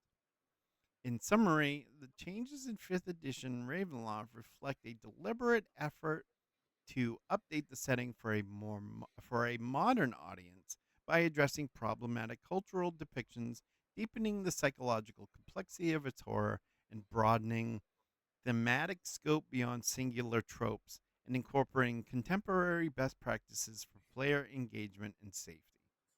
So that's basically what that section was all about. You got anything on that, or we want to move on? We're almost done here. No, we'll move on. Okay. So I wanted to go over some major and minor characters in Ravenloft, other than the ones that we've already either known about, that people know about, or the ones that um, we've read about. So of course you have, and I'll just mention names of those we already know about. That being Strahd von Zarovich, the most iconic, enduring character of Ravenloft. Um, Tragic backstory, obsessive love for Tatiana, and cunning evil nature make him the quintessential Ravenloft villain. Aslan Rex is the Lich Dark Lord of Darkon. Aslan is a powerful and ancient necromancer. He is Strahd's intellectual rival and, for a time, his unwilling confidant. Aslan's schemes to escape Ravenloft or understand the nature of the demiplane of dread have often driven major plot lines, including the Grand Conjunction. He represents a more cerebral and manipulative form of evil compared to Strahd's passionate malice. Then you have Dr. Rudolph van Richten. which a lot of people know about. For those who don't, Van Richten is a legendary monster hunter and a recurring figure who provides knowledge and assistance or warnings to adventurers. His Van Richten's guides are in universe texts that detail various monstrous threats, and he himself has a tragic backstory involving his family's destruction by undead. He serves as a beacon of resistance against the horrors of Ravenloft, though often at great personal cost. He appears in many guides, modules, and is featured prominently in Van Richten's Guide to Ravenloft 5th edition. Madame Ava, which we talked about her a little bit earlier, she's a Vistani seeress and a powerful and enigmatic figure. Madame Ava often provides cryptic prophecies and guidance to adventurers, particular, particularly in Barovia. She has a deep connection to the mists and the destiny of the domains. Her fortune telling through the Tarokka deck is a staple of many Ravenloft adventures.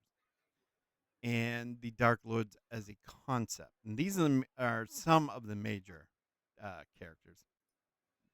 I should have prefaced this with that.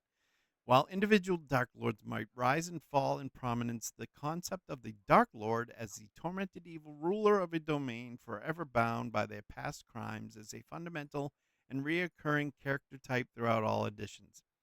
Beyond Strahd and Azalin, others like Lord Soth from Dragonlance, who became a Dark Lord of Sithicus, and Dr. Victor Mordenheim, the mad scientist of Lamordia, creator of Adam, also have had significant roles. Vecna was also in Ravenloft, as well as there's one more, and I'm drawing a blank right now that I can't remember. A major character um, that also get caught in there as well. But some of the minor characters that we may see or read about and this was kind of where I was heading with this, as far as the new expansion for DDO. So some of the standout minor characters, they might not be Dark Lords themselves, but they often play crucial supporting roles, have memorable personalities, or represent key aspects of the Ravenloft setting. Irina Kolyana and Tatiana Fedorovna. Irina is the latest reincarnation of Tatiana, the woman Strahd obsessively desires, and a central figure in Curse of Strahd, which I believe she's mentioned in DDO. I was going to try and find out about that, but I never got around to it. While her role often revolves around being a damsel in distress or a focal point for Strahd's obsession, her recurring presence across generations and her connection to Strahd's torment make her stand out.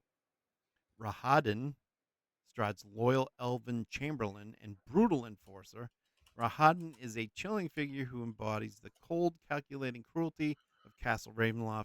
He often acts as Strahd's eyes and ears and carries out his master's grim bidding.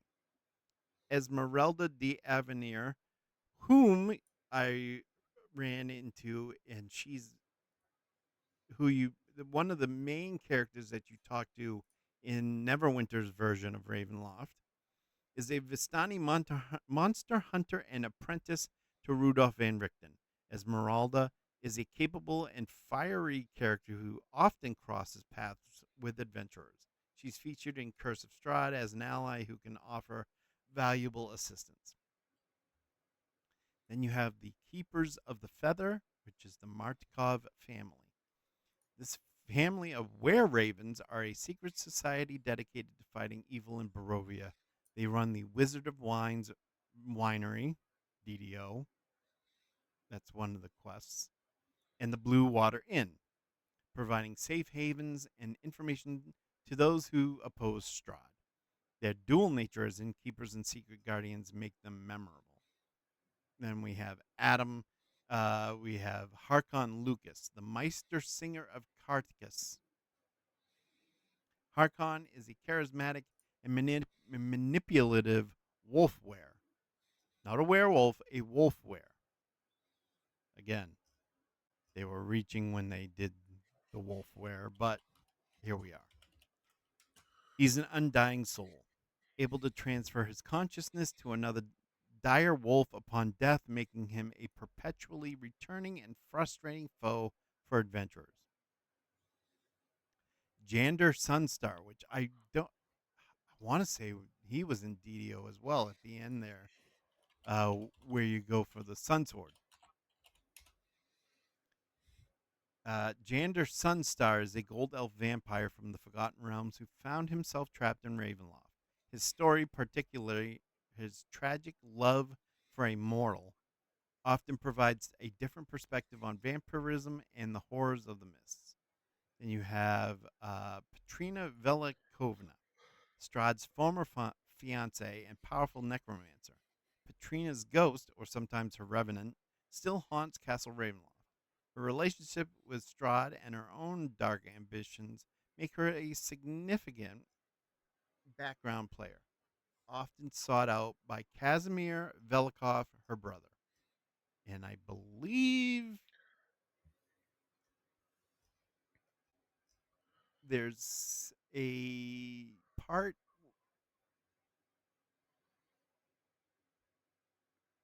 with the windmill, the quest there with the windmill in DDO that they either are mentioned or it's kind of alluding to these two, the brother and sister. And then a Vistani. While not a single character, the Vistani as a group are essential to Ravenloft. So in Neverwinter, when you first go to Ravenloft, you meet immediately with the Vistani. Their nomadic culture, mysterious powers, especially their ability to traverse the mists and role as fortune tellers, entertainers, and sometimes even agents of the Dark Lords, make them a constantly recurring and impactful presence throughout the setting. Many individual Vistani, like the aforementioned Madame Ava, as well as Stanimir, Aragal, and Luvash, and I believe it's Stanimir you meet in Neverwinter, appear as You're talking specific. about in DDO Fresh Break to Dreams, that quest Yes. Yep. with old bone grinder. Yes. Old Bone Grinder. Yeah, Yep. yeah. As well as Stanimir, Aragal, and Luvash appear as specific NPCs within modules. So those are some of the major and minor characters we might. I'm thinking we might maybe hopefully see or read about some of these characters um, in the DDO expansion. You do see some of these characters definitely in the Neverwinter game itself. So basically, that's it. I'll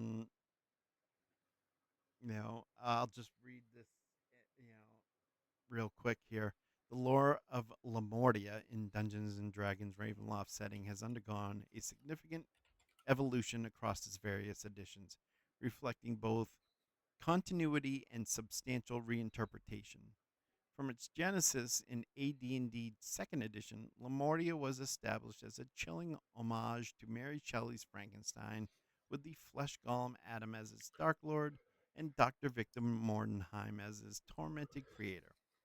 This era meticulously built a world of mad science, body horror, and the psychological anguish of non acceptance, gradually expanding its geography, factions, and notable figures like the living brain. The third and 3.5 editions largely maintain this established narrative, focusing on refining details and integrating the lore with the updated game mechanics through comprehensive gazetteers. This period solidified Lamordia's identity as a cold, scientifically driven land where rationalism often collided with the inexplicable horrors of the demiplane. The fourth edition presented a more fragmented view of Lamordia, with lore primarily disseminated through supplementary magazines rather than dedicated source books. While key characters and themes persisted, the broader Ravenloft setting was linked to the Shadowfell, a planar connection that deepened the inherent horror by grounding it in a realm of pervasive decay and despair. This content delivery approach reflected the edition's design emphasis on modular tactical play over expansive world building.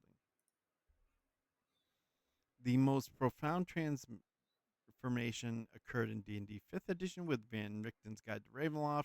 This iteration fundamentally reimagined Lamordia, shifting its Dark Lord from Adam to a gender-flipped Victor Mordenheim. This change recentered the domain's horror around the creator's self-inflicted torment and the escalating consequences of their hubris, a narrative more aligned with the philosophical depth of the original Frankenstein. Elise, no longer a passive victim, became Victor's reanimated, fleeing lover, adding a dynamic layer of pursuit and psychological dread. The introduction of steampunk elements and industrialized cities modernized the domain's aesthetic, broadening the scope of mad science to encompass technological horrors. Furthermore, the populace's idealization of Victor introduced a new unsettling dimension of societal complicity. These narrative shifts, particularly in 5th edition, illustrate a strategic decision to refresh the setting yeah, ugh, for contemporary audiences, addressing previous interpretations and aligning the horror themes with modern sensibilities. The inherent fluidity of Ravenloft's lore, often attributed to the inscrutable will of the Dark Powers, provides an in-world explanation for these changes. This allows dungeon masters considerable flexibility to interpret and adapt Lamordia's history and current state, ensuring the domain's enduring capacity to evoke dread and inspire macabre adventures across generations of players. So there's that history again. And that is all I had for lore. Um, yeah,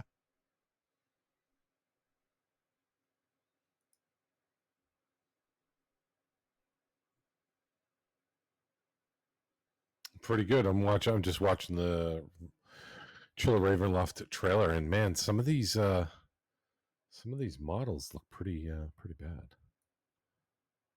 Let me replay that again. So the city looks all right, but some of these, like the Etten model, like all right, right here where he's flying through the city, mm-hmm, that looks pretty cool, mm-hmm, right? Like mm-hmm. that looks good.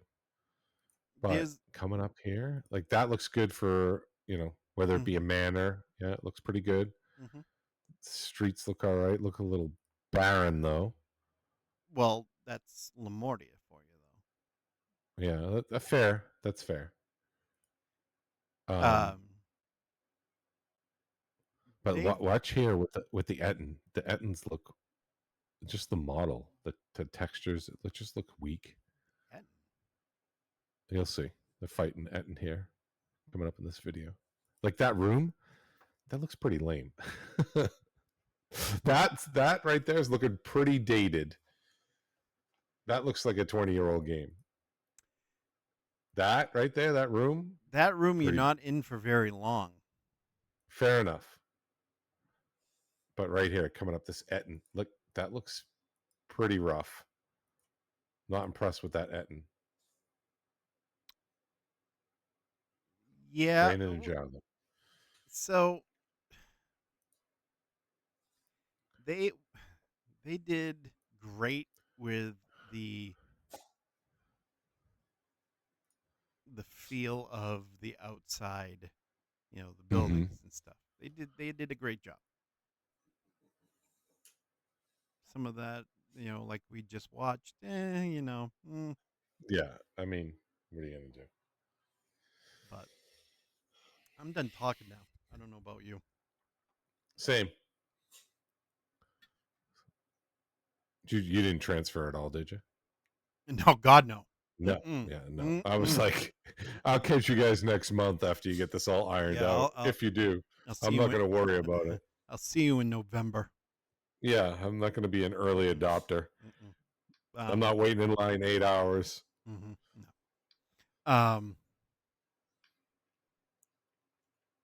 It is what it is. I'm gonna wait. So, um, that said, That said,